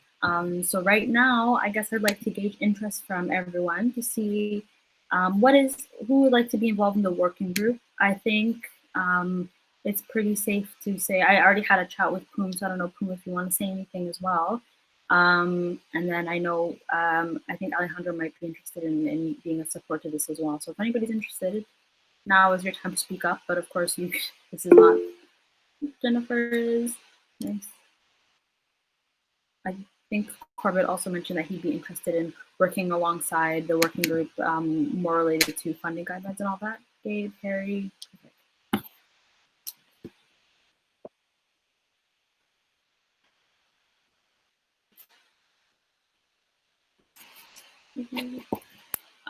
And I know we had a little bit of a conversation about this already. I'm more than happy to be of support to this working group in any capacity that I can. And I think it might be helpful to have like a little meeting sometime soon to talk about some of our overarching goals and see how they relate to the governance restructuring as well. And Corbett said, yep. Okay, perfect. Well, any other discussion on this item or any parting remarks? All right, perfect. In that case, we can move on to item 12.2, so COVID survey report. I know I have already circulated this survey many, many times to the board in the different iterations that we did go through, and I did also reply to the agenda items thread, replied all with the actual copy of the survey. We'll also be posting this on our social media accounts and online, so there will be ample opportunity for all students to view and take a look at the report. But to give a little bit of background info, at the end of the last board year, we developed this survey and we did implement it via web survey. We had a response rate of almost 2,500 students, which reflects almost 10% of our membership, which I think is pretty good, especially for SFSS survey when you think about like our voter turnout, it is pretty high in comparison. And also, we did a via web survey to ensure that only undergraduates would be responding, and there was only one response available per email address. So with this survey, a lot of very useful information, I think, came out of it. And there were a couple of different categories, the main ones being finances, academic accommodations, and then mental health, and then a couple of miscellaneous questions as well. And just to give a brief overview of the things that we found via the report, was that about a third of students at the end of last semester said that their financial position was actually affecting their ability to enroll in courses for the summer semester. On top of that, people were letting us know that they'd been laid off of their jobs, that there were students who were not able to receive money from their families like they normally would have. There are students who, they themselves were parents and caretakers, and then they had that additional financial burden on top of not being able to work as they normally would. And then there were a lot of students who let us know that they weren't eligible for supports, particularly supports coming from the provincial government, which international students were not able to apply to. So this was a huge topic of concern for our students. And there was a significant portion, about 16%, who had accrued more than $500 in travel expenses. And very worryingly, about 14% of students don't even have access to reliable internet. Considering that everything has been moved online, I feel like that is a pretty big concern. And then there was about a third of people who had to actually pay to upgrade their internet and their study spaces, which also accumulated a greater financial burden on them. In terms of students' mental health throughout the pandemic, I don't think it's any surprise that people have been suffering and people really do need our support. About 50% of students have let us know that they've experienced mental health issues or their existing issues have been exacerbated by the pandemic. There is a decent awareness, about 75%, about the different supports offered through the SFSS, like health and dental and MISSP, but they are not very well used. I think that might be an avenue for improvement for us and the university to work in collaboration as to how we can get the message of programs like MySSP out there. I know that we'll be meeting with some folks from health and counseling soon to see if there's any way that we can work together in an effort to support our students. And something that tied into the mental health piece was that, a lot of instructors were actually not acting in ways that were compassionate of their students and the situation that students were going through, and that about 17% of people said that instructors were not conducting themselves in ways that were considerate or compassionate, and that 12% had actually conducted themselves in a way that students felt was unreasonable or a violation of their personal privacy. That included things like making them download weird proctoring spyware onto their computers for exams, doing room scans, and other unreasonable requests at a time that's already been really stressful, and where these changes were, well, the instructors just did not really make those accommodations at all. I think the biggest thing that we got out of this was that almost 90% of students said that they felt the university needed to be more consultative when making big decisions. And I can say that I have not seen that to be the case. It's been a bit of a disappointment, and I know that that was reflected in our conversation regarding the town hall. Gabe and I did prepare this report and gave it to the Joint Operations Group, which is made up of the different student society reps, so GSS, us, and then some of the senior administrators of the university. And the conversation, unfortunately, did not amount to much, and we weren't really able to have many of our recommendations taken into account. So some of our recommendations financially were to decrease tuition for the fall term, to eliminate the 2% late penalty on tuition payments. We were hoping to make it mandated that profs would have to incorporate asynchronous course components to their lectures, such as making sure that there's mandatory course recordings and having exams that are, open for a greater period of time, so that students in different time zones and students who have other obligations during the day might be able to work around. We also asked for more support in promoting programs such as My SSP, and we will continue to push these recommendations and update them as time goes. But I'd love to hear people's, feedback on the report. What do you think? How do you think we can make sure that students are aware of it? I know I've already requested that we do put it up on social media and on our website, and those should hopefully be up soon. But I guess now I'm kind of opening the floor for more discussion on the survey in general.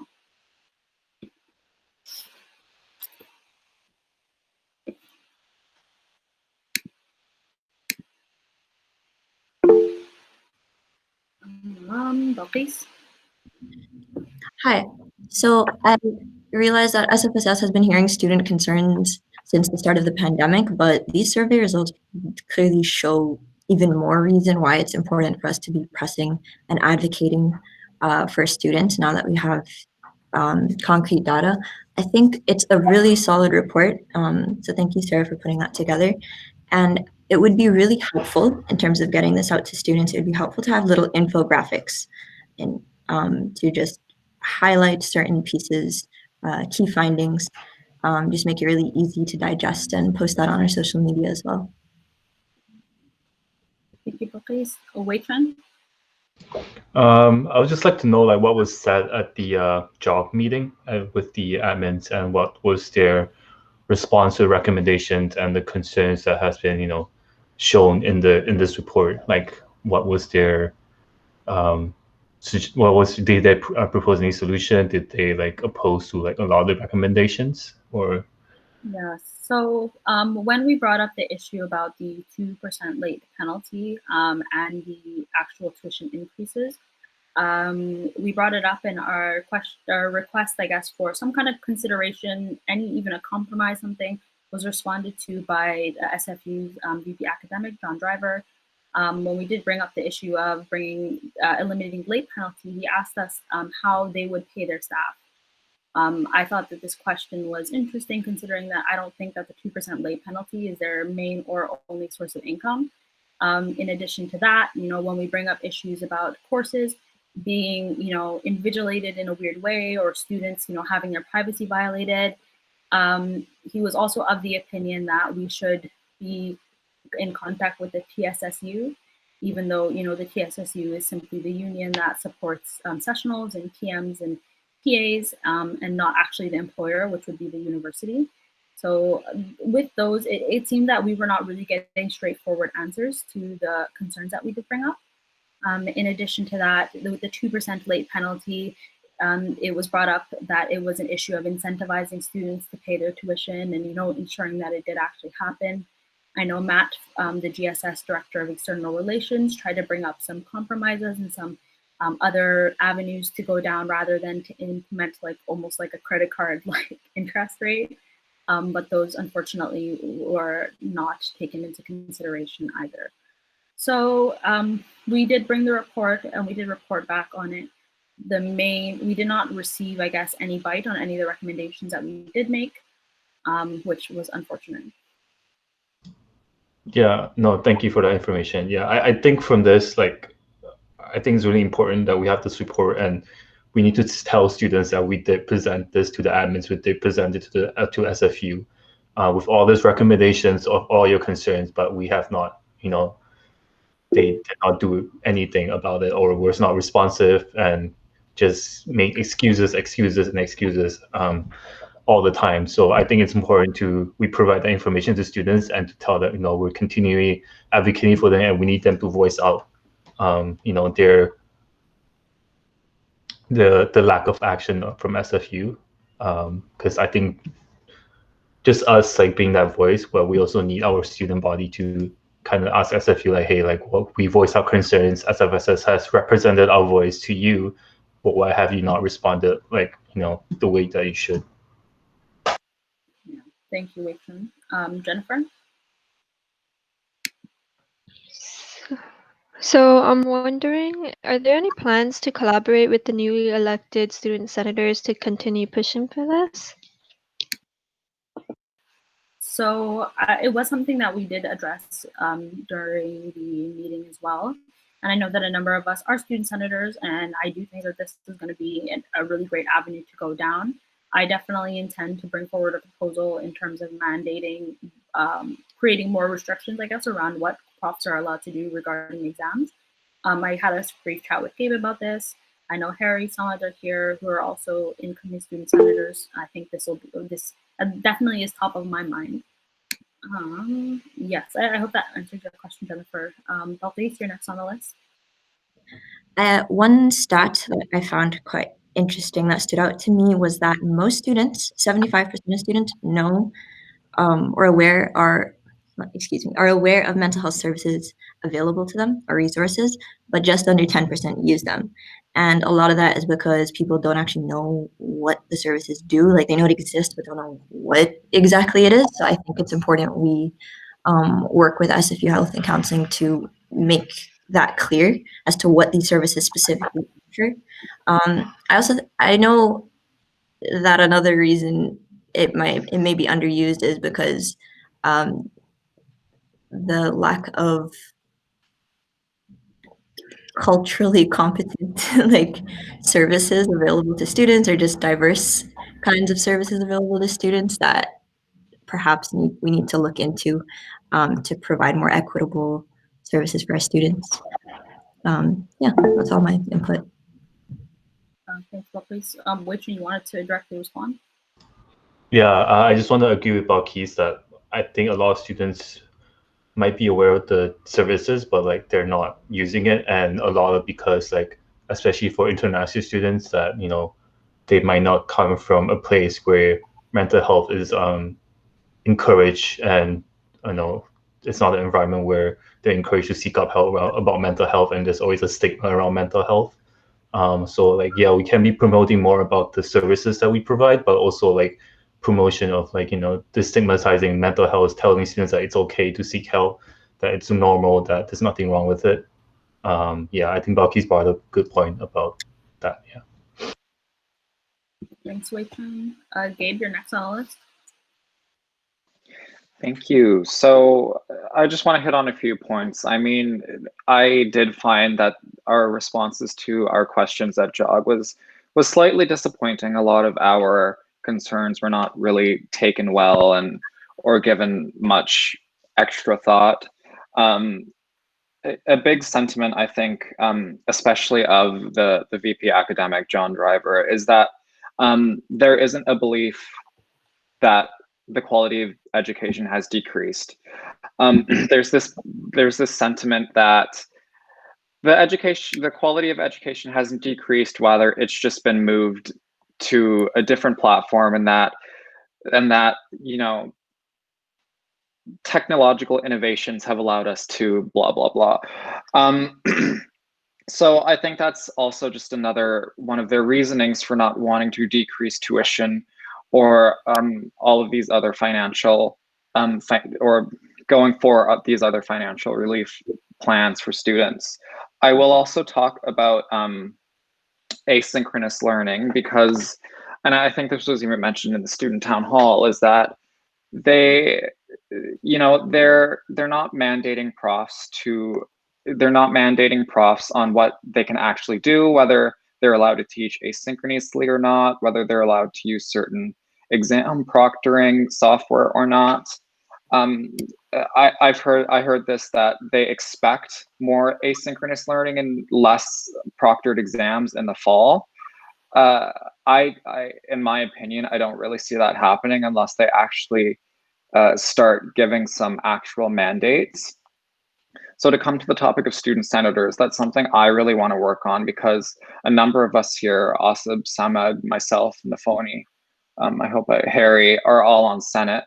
So I'm hoping to include all the other student senators who aren't on the board as a part of the UAA committee. And I'm hoping that, student senators don't make up a large portion of the Senate, but if we can all get on the same page about what we want, we can more easily push a plan through Senate.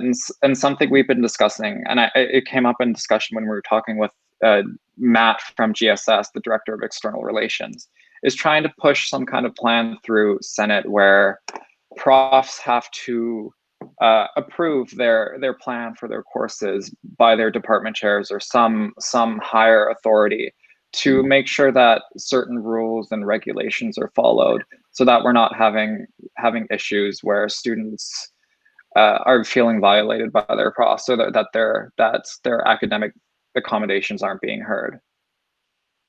Thank you, Gabe. And thank you for touching on that point that I missed off on, I guess the summary of our meeting with Job. They were very insistent that about the piece around educational quality. It's something that, Gabe and I both disagreed with quite heavily, and a lot of students did, as we've seen online, and we've seen students emailing us about different issues that they've been having with their profs and different issues they've been having with their instructors. So I don't think it's an issue of if educational quality has decreased, because if it hadn't, I think everybody would be taking online courses. But when you lose that one-on-one interaction with your prof, all of that. So it was interesting to see that the university was quite adamant on the fact that they feel that the educational quality hasn't changed, even though that is certainly not the sentiment of students. Mehtab, you're next on the list. Yeah, some of it would just mirror like what Gabe said as well. Another thing, I'm not sure if some of you guys have been dealing with it as well. I have had two profs, just like it's pre-recorded kind of lectures, but they're also removing the live lecture kind of component so that there's no engagement at all in the classroom. And that definitely takes away from the experience and the quality of education, because that's removing a key portion of it. Even though the lecture itself is being delivered, the engagement portion is being taken out of that. Just want to make a note. Thank you, Mehtab. I think that's a really good point. Gabe, I think wants to respond. Sure, and that's a very valid point. And I think that the main focus when it comes to asynchronous learning is just making sure that you aren't required to be in a certain place at a certain time to get delivered, get course delivery live. However, that doesn't stop us from looking at other models, such as, I know a very popular idea is still having live lectures for students who can attend, making sure those are recorded for the students who can't come, and not requiring participation in class or in tutorial in a way that those international students who are in a different time zone, or students who have other obligations and can't attend class, aren't being penalized because classes are still being taught synchronously. And participation can be measured in many other ways too. Canvas participation, and a bunch of others. But yeah, that is a remedy to that concern, a potential remedy, I should say. Thank you, Gabe. Bilquis, I think, wants to also respond. Yeah. Thanks for bringing that up, Mehtab, because that is a very valid and popular concern. And the thing about equitable learning and equitable course delivery is to acknowledge that people have different learning styles, right?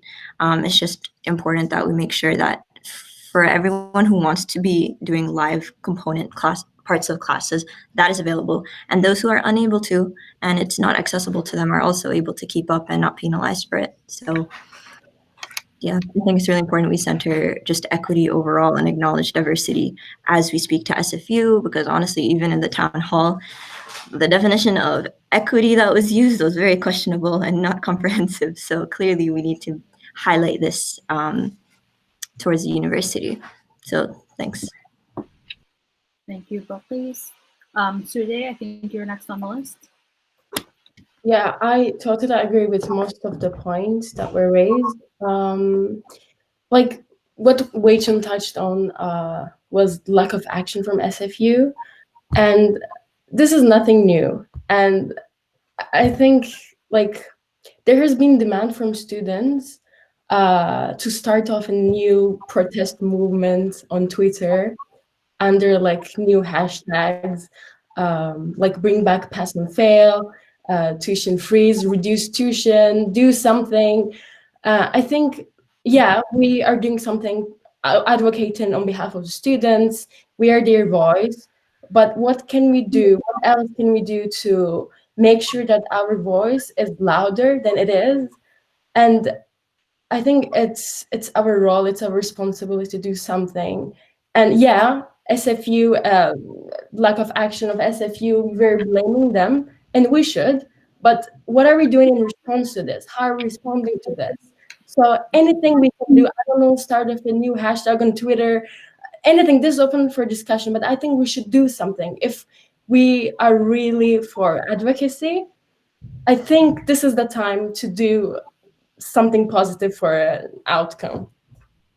Thank you, Sude. And that, I think, thank you, because that refreshes my mind on a conversation that we had at exec committee. And you bring up a really good point in that, you know, it's only so much for us to say what we're doing, but if the students don't know, then it doesn't benefit them much. We spoke a little bit about a potential campaign that we could launch to not only make it more clear to students what we're doing in regards to financial advocacy, but also what we are doing with, you know, like student activity fees, because a lot of students right now are online and they're feeling some like, you know, they're not happy that they're having to pay fees that they feel are not benefiting them. So I think that might be a helpful route to go down. But in addition to that, I feel like a lot of the info that was gathered in the survey could be made into campaign points.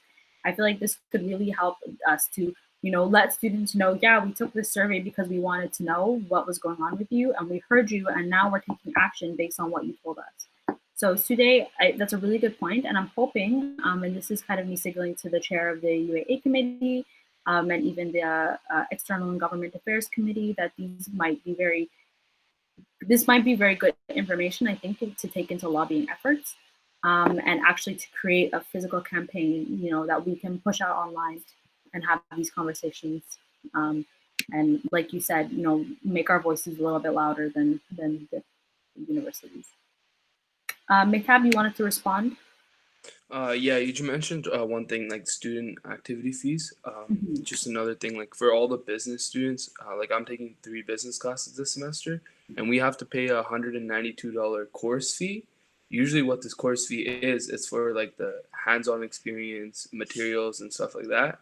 Yeah, 3 classes, that means I'm paying $576. Yeah, I'm not like even interacting with that course content. So that's just another point. Yeah. Wei Chun, you want to respond as well? Yeah, just to speak to Mehtab, like I sent out the survey on the lab courses or any courses that with software and stuff like that. So the report is Sarah compiled that. Like, thanks for that. I think it's really good. I posted on the board Discord, so feel free to like share that with your faculty, student unions, or your departmental student unions. Just send it out and get their feedback, because yeah, that is a concern that a lot of students have. It's just, why are we paying these like lab fees and this kind of course fees when we're not getting the same type of interaction or the same type of experience that we need, you know, that's vital to these courses. And it's just ridiculous that we're still paying for these. So yeah, the survey's out there, there's data out there. So yeah, thanks for bringing it up. Thank you, Wei Chun. And Jennifer said email Peter Tingling. And yeah, honestly, $500, that's pretty bad. I have to say that is pretty bad, and that's quite shocking to hear. And I think, Mehtab, this might be even an avenue for some internal advocacy within the business department. So hopefully that's a conversation that we can continue to have, because especially that specific fee, which I don't think other faculties have even, is specifically for that one-on-one kind of interactive component, or more engagement from students to instructors. When you lose all that and are still asking students to pay it, I think that doesn't make a lot of sense. And BD is one of our biggest faculties, so that I think is a big area of concern. So I am hoping that we can work on this, and I'll connect with you soon, and maybe we can work something out. I think it'll be a good thing to bring up as well as a discussion item for the UAA committee, and do a little bit of advocacy within the business department. So thank you very much for bringing that up. Nice. All right, let me see if there's anyone else on the list. Any other discussion on this point? I think we have a number of Balkis wants to say something. I just want to reiterate, I know I'm shocked about hearing that fee. That's just crazy. That's so much. And yeah, definitely a perfect opportunity for some more advocacy in this department, because that's pretty crazy. And SFU should not be making money off a pandemic. Samad? Yeah, so I put my name down on this quite a while ago, but then I guess a lot of discussion happened and we forgot, I put my name down there. But it's okay. I just wanted to echo what Gabe actually mentioned about the Senate thing. And as we are also part of Senate and board member here, we need to do something. And just wanted to also mention that quality of education is not same. We all agree on it, or most of us agree on it, because let's say if there is a class and you have to do a presentation in front of a class, and class is like 40-50 students and you're doing a presentation, right? So you do a presentation, you develop a public speaking skill, you develop that presentation skills, and while doing a presentation in front of those people. Doing it online is not same as interacting online is not same. And a lot of professors are not accommodating this kind of thing, and everyone is having difficulties in managing these online software. BB collaborator is not 100% convenient for everybody. I'm in few classes that are having few problems, like yesterday I had a class, and there was a presentation part of it where students were trying to upload a presentation. It took like 30 minutes just to get things going. This is not the same quality of education. If you're wasting so much time just to understand how we can upload, it's not same. If university is trying to argue that it's the same quality of education, then I think we need to take a better approach to address this kind of motion. A lot of students won't pass and fail grade, and university is providing argument that a student already know what they're getting into, so there is no point. Okay, yeah, let me just put this scenario down. One student who was in the third year, let's say, and they are international student. Living cost in Canada for 1 month without job. 1 month of living cost in Canada is let's say $800 rent, everything included, food and everything. You're paying around $1,200 just to live for 1 month.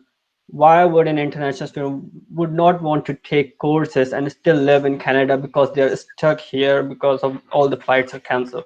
Why they won't do that? They want to take courses and graduate as soon as possible. So it's not like, oh, they knew what they're getting into. They knew what they're getting into, but they don't have many options.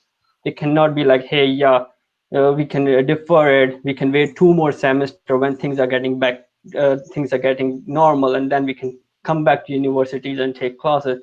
And SFU has announced the fall semester would be same. So what's the point? It's not like we are giving a lot of options. There are only 10% of the classes when things were normal. Only 10% of the classes were online, and we already showed that the students don't want to take online classes. Everyone was taking in-person classes because there was not much demand. And now if you're moving everything online, it doesn't make sense to like actually tell students, okay, education quality is same, you're gonna get everything same, and then you have to pay same prices, and you can just like and if you don't think this is like a liable option for you, you can defer your semester when we get back together. So who would like to stay in Canada, defer 2 semesters just so that they don't even know if it's certain that things will get back to normal if we are coming to the university in future, and just wait there because they cannot study online, it's difficult for them. That doesn't make sense. Students are here spending so much money to get their degrees done, get the jobs done, and they have lost jobs. So it's like, it's not like few $100s, it's thousands of dollars we are talking about, which is coming from students' pocket. It's just drastic. Thank you, Samad. Sude? Thank you so much for raising this issue. Quality of education is not the same, and I'm really shocked that SFU is just ignoring this fact, because I know as of now I'm enrolled in 3 courses, and all of my profs end the class an hour early. Like the lecture is supposed to be for 3 hours or 2 hours, and they only attend the lecture for 45 minutes and then just let us go. They're like, yeah, do your readings. You're not doing your job. The lecture is so short. Some of the lectures are just for 30 minutes. And because the profs expect so much from us, like do the readings for the lecture, do your own readings for the lecture on my behalf. Like we have to do the lecture for the prof. We have to read everything. It's unbelievable. And despite this, the quality of education is the same. I just can't understand this. Like, Thanks, Uday. I think we're all on the same page with regard to the educational quality piece. Bokis, you can have your chance to chat, and then Maytab, and then I think we're gonna try to wrap this one up. I appreciate that there's been very fruitful conversation, but this is going to continue in the UAA committee for sure as we try to get some campaigns off the ground. So we'll give it to Bokis and then Maytab. Yeah, I guess mine's definitely a summarizing or ending off kind of comment, but as supported by our COVID-19 survey, our report, we can see that the deflection arguments of the quality of education being the same and students already knowing what they're getting into, it's just a deflection tactic used by SFU to shrug off responsibility for tackling things equitably. So I'm glad we're moving forward with everything. Thank you, Bokis. Maytab? Yeah, I was just mentioning, like, you're talking about all the assignments and all the readings and whatnot. It's just that even TAs are admitting to it. Like my TA in one of my classes has said that, oh, if we were in class, it would have been much easier. I would have just been able to see your workbook rather than having to scan and upload each and every page of sketchbook. When you're drafting like 50 designs, it's not easy. But yeah, I think like a lot of people believe this, just SFU somehow doesn't. Thank you, Maytab. That's a good point. Is there anybody who has not yet had a chance to speak who wants to touch on this? No, I'm really thrilled that we had some good, fruitful discussion on this item, and it will definitely be revisited. I think this survey was a success, and I think this just goes to show that, students are very engaged, and I don't think in all my time at SFU that I've seen students so willing to give us feedback. We're definitely in some very interesting times, so we'll continue to solicit information from students, consult with students before we do pretty much anything. So let's move into what should be our last item, 12.3 BIPOC committee. Matt, I think you submitted this one, so if you would like to say a few words, you can go ahead. Hi, is everyone able to hear me? Yes. All right, perfect. I have something written up, so I'll just read that out, and then if there's further discussion on it, then we can talk about it. So I wanted to bring this to the board's attention on this committee that I'm wanting to establish. I want to recognize, firstly, there's no working group or committee that is specifically designated to support racialized folks and their initiatives on campus through the SFSS. The tentative name, still deciding, the BIPOC committee. So BIPOC is defined as Black, Indigenous People of Color. This is an acronym that makes the distinction of racialized folks who face disproportionately more barriers than other groups due to the systemic oppression, colonization, racism, capitalism, diaspora, and so on. I feel this would be a great opportunity for the board of directors at SFSS to recognize the work that has been happening and that is happening on behalf of the BIPOC community at SFU, and take this as an opportunity to work together on initiatives for the betterment of building community between the SFSS and the BIPOC community. Currently, we have student groups like the First Nation Student Association and students of Caribbean and African ancestry, but there is still a disconnect between how we properly support these groups, as well as the greater BIPOC community and other smaller clubs and DSUs on campus. We have the opportunity to ensure these groups and other student groups are not being left behind, and ensuring that decision making is a communal process going forward. When we talk about transparency, we want to include these student groups to prevent any harm in these communities. A lot of these student groups on campus, for a lot of people of color, including for myself, these communities on campus have had a very positive influence in my life. And without these communities here at SFU, I don't think I would be as successful in my studies or academics. I feel this is important in terms of the work this board advocates for, as well as initiatives that the university is standing by, such as reconciliation, even though I don't really care for the term, but they are working on reconciliation, decolonization, and indigenization, and the calls to action that was brought by the Aboriginal Reconciliation Council, by the university, and also equity, diversity, and inclusion, and how this is also an initiative to recognize, and that has been recognized by SFSS. We and myself recognize that racialized folks on campus face systemic barriers, especially in terms of education, and even just going back to talking about the survey, disproportionately, they are being impacted the most. And I feel like that's something to speak to and recognize, especially with COVID, when you're looking around, through the news, and there's a lot of communities, especially Indigenous communities and also Black communities and people of color who are being impacted greatly through this, and who even knows if they've been able to return this summer for classes, even if they wanted to, or in the fall, how this will impact them.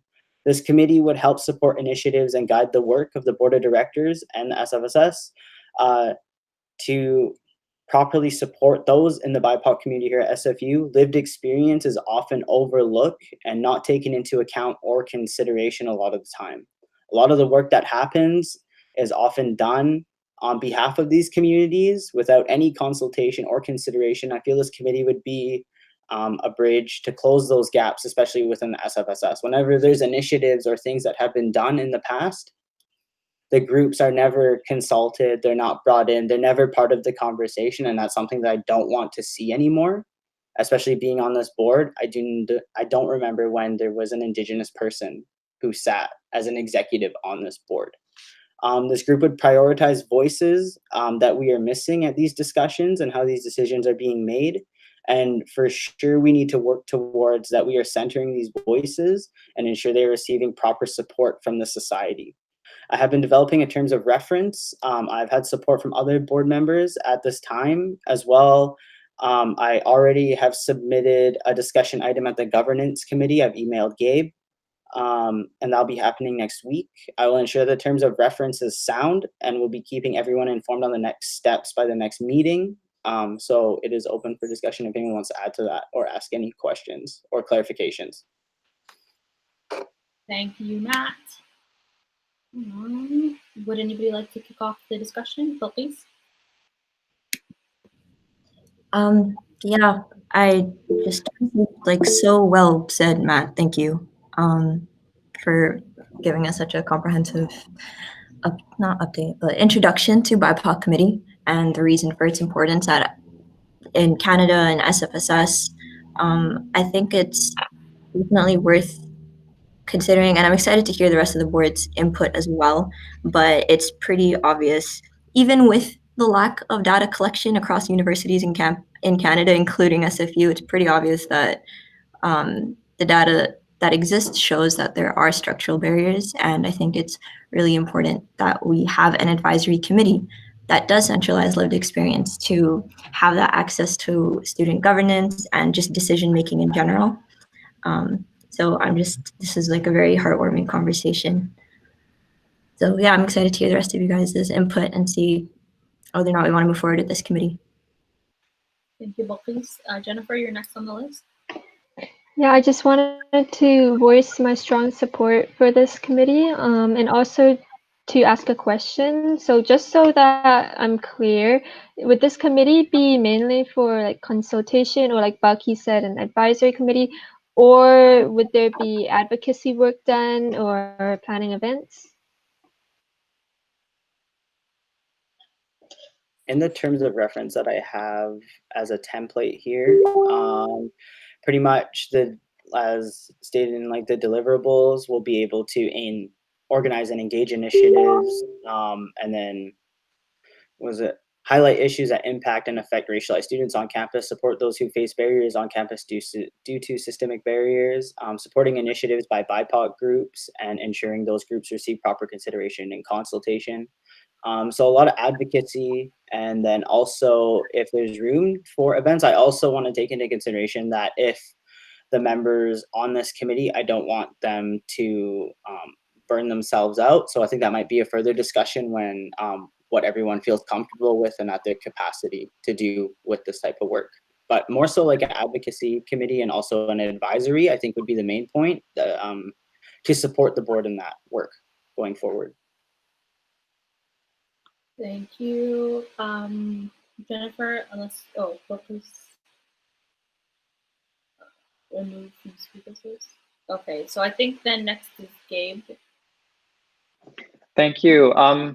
So yeah, Matt and I were on the phone last night talking about this committee, and even just hearing him speak about it now, I was literally giddy in my seat, because I think that there is so much room, and like when I say a lot of room, like a convention center sized room for improvement,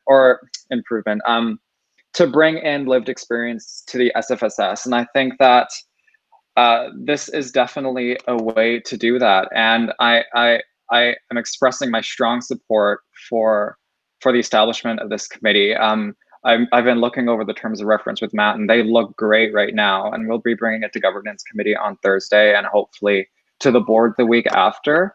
And yeah, I'm very excited about this. Thank you, Gabe. Corbett is next on the list. Corbett, if you'd like to go ahead. Yeah, I'll just be short and sweet. Just Matthew, let me know how I can help and how I can support you in this. Perfect. Thanks, Corbett. Sure. Yeah, I just wanted to voice that I love this committee idea, and I'm like all for it. And I want to echo Balkis in saying that this does warm my heart, and I'm so excited for this. Thank you, Anaki. I don't see anybody else on the list, but I would also like to very much indicate my support for the creation of this committee in any capacity. I know that I took a look at some of the documents that have been in preparation, and as an advisory committee, and also to take on like some advocacy roles. I think that is so needed at our school. I think that for Black, Indigenous students, for students of color, it's been a long time coming to have adequate support. I think that we've been neglected, and students of these different identities have been neglected in many ways. And I'm glad to see that the SFSS is taking a very different route than it has previously. I don't think this kind of committee would have passed in previous years, and I don't think that it would have been formed or been active in previous years. So I'm really glad to see the direction that we're moving in this year. So thank you, Matt. Thank you, Balkis. Thank you for everyone who has been working on this. I'm really excited to see how I can support with this as well, because this, I think, is going to be a great initiative. Any other commentary? No. All right, so if I understand correctly, this is going to be taken to the governance committee and then brought back to the board for the actual establishment of the committee. Perfect, I'm looking forward to it. Any other discussion on this item before we call it a day? No? All right, perfect. We can move into the guest 30-minute Q&A. So I know when we moved X camera, I sent Paige a quick message to ask if there were any questions at the peak. I see Paige is still on here. Did you want to ask the question that you had? If not, I can read it out. So Paige did send me a question that she would like to ask the board. So I'm simply reading it off on her behalf. Sorry, just looking at this. Yeah, no worries. I can just read it out. So the question is as follows. So I understand the student town hall around COVID-19 is still in the planning stages, but I was hoping to find out a bit more about its accessibility. How will the board ensure this town hall is accessible for all students, specifically those in different time zones unable to attend, those who do not have immediate access to technology, etc.? Will multiple sessions be held, and or where can students direct their questions ahead of time? And this question is from Paige, who is the news editor for the Peak.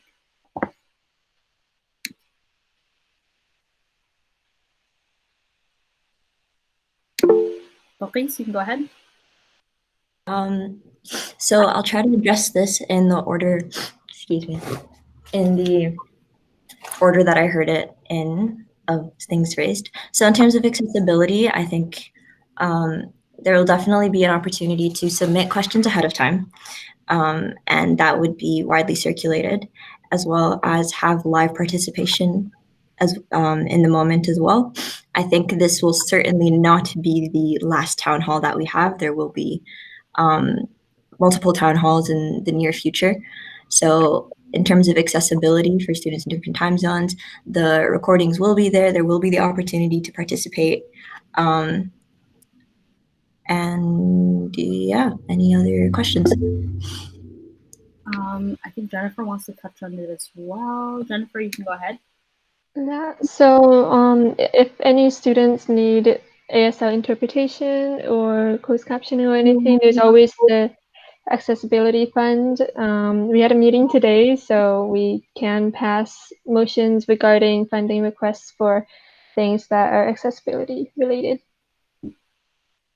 Thank you, Jennifer. Anybody else want to make some comment on this?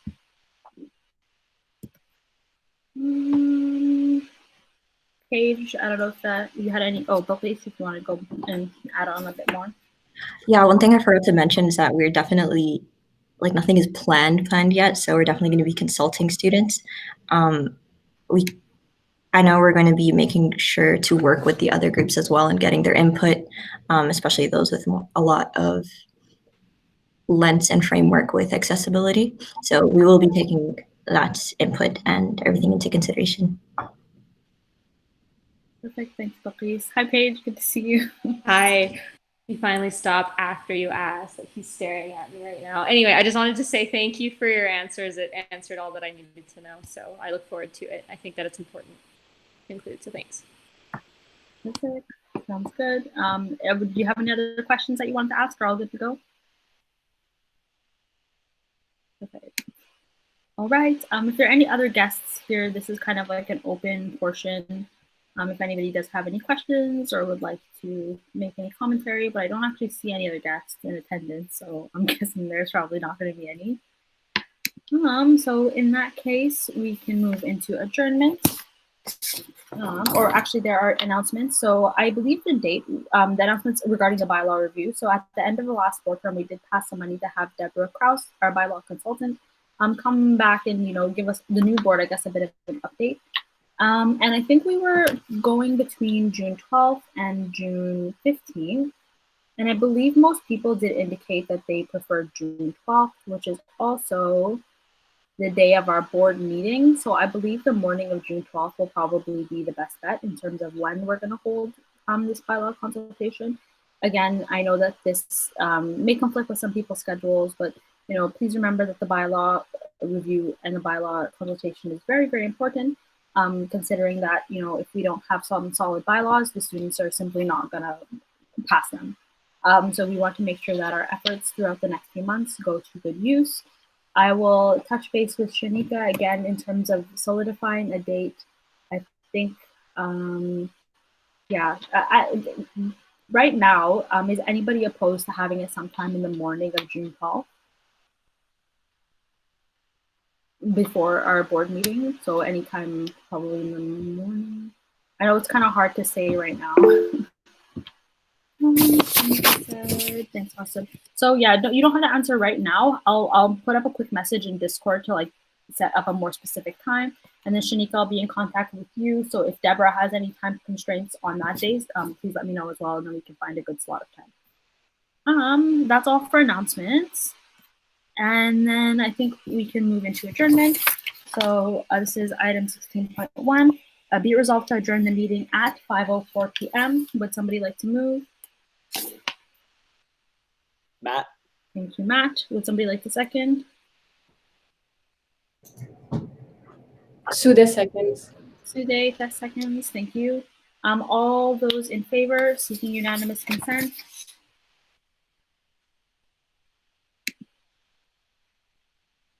Please unmute your mic if you'd like to dissent or abstain. I don't see any, so the motion is carried unanimously. The meeting is adjourned. Thank you guys all for coming. I will see you all, I'm sure, very soon. So enjoy your evening. Sude, thank you.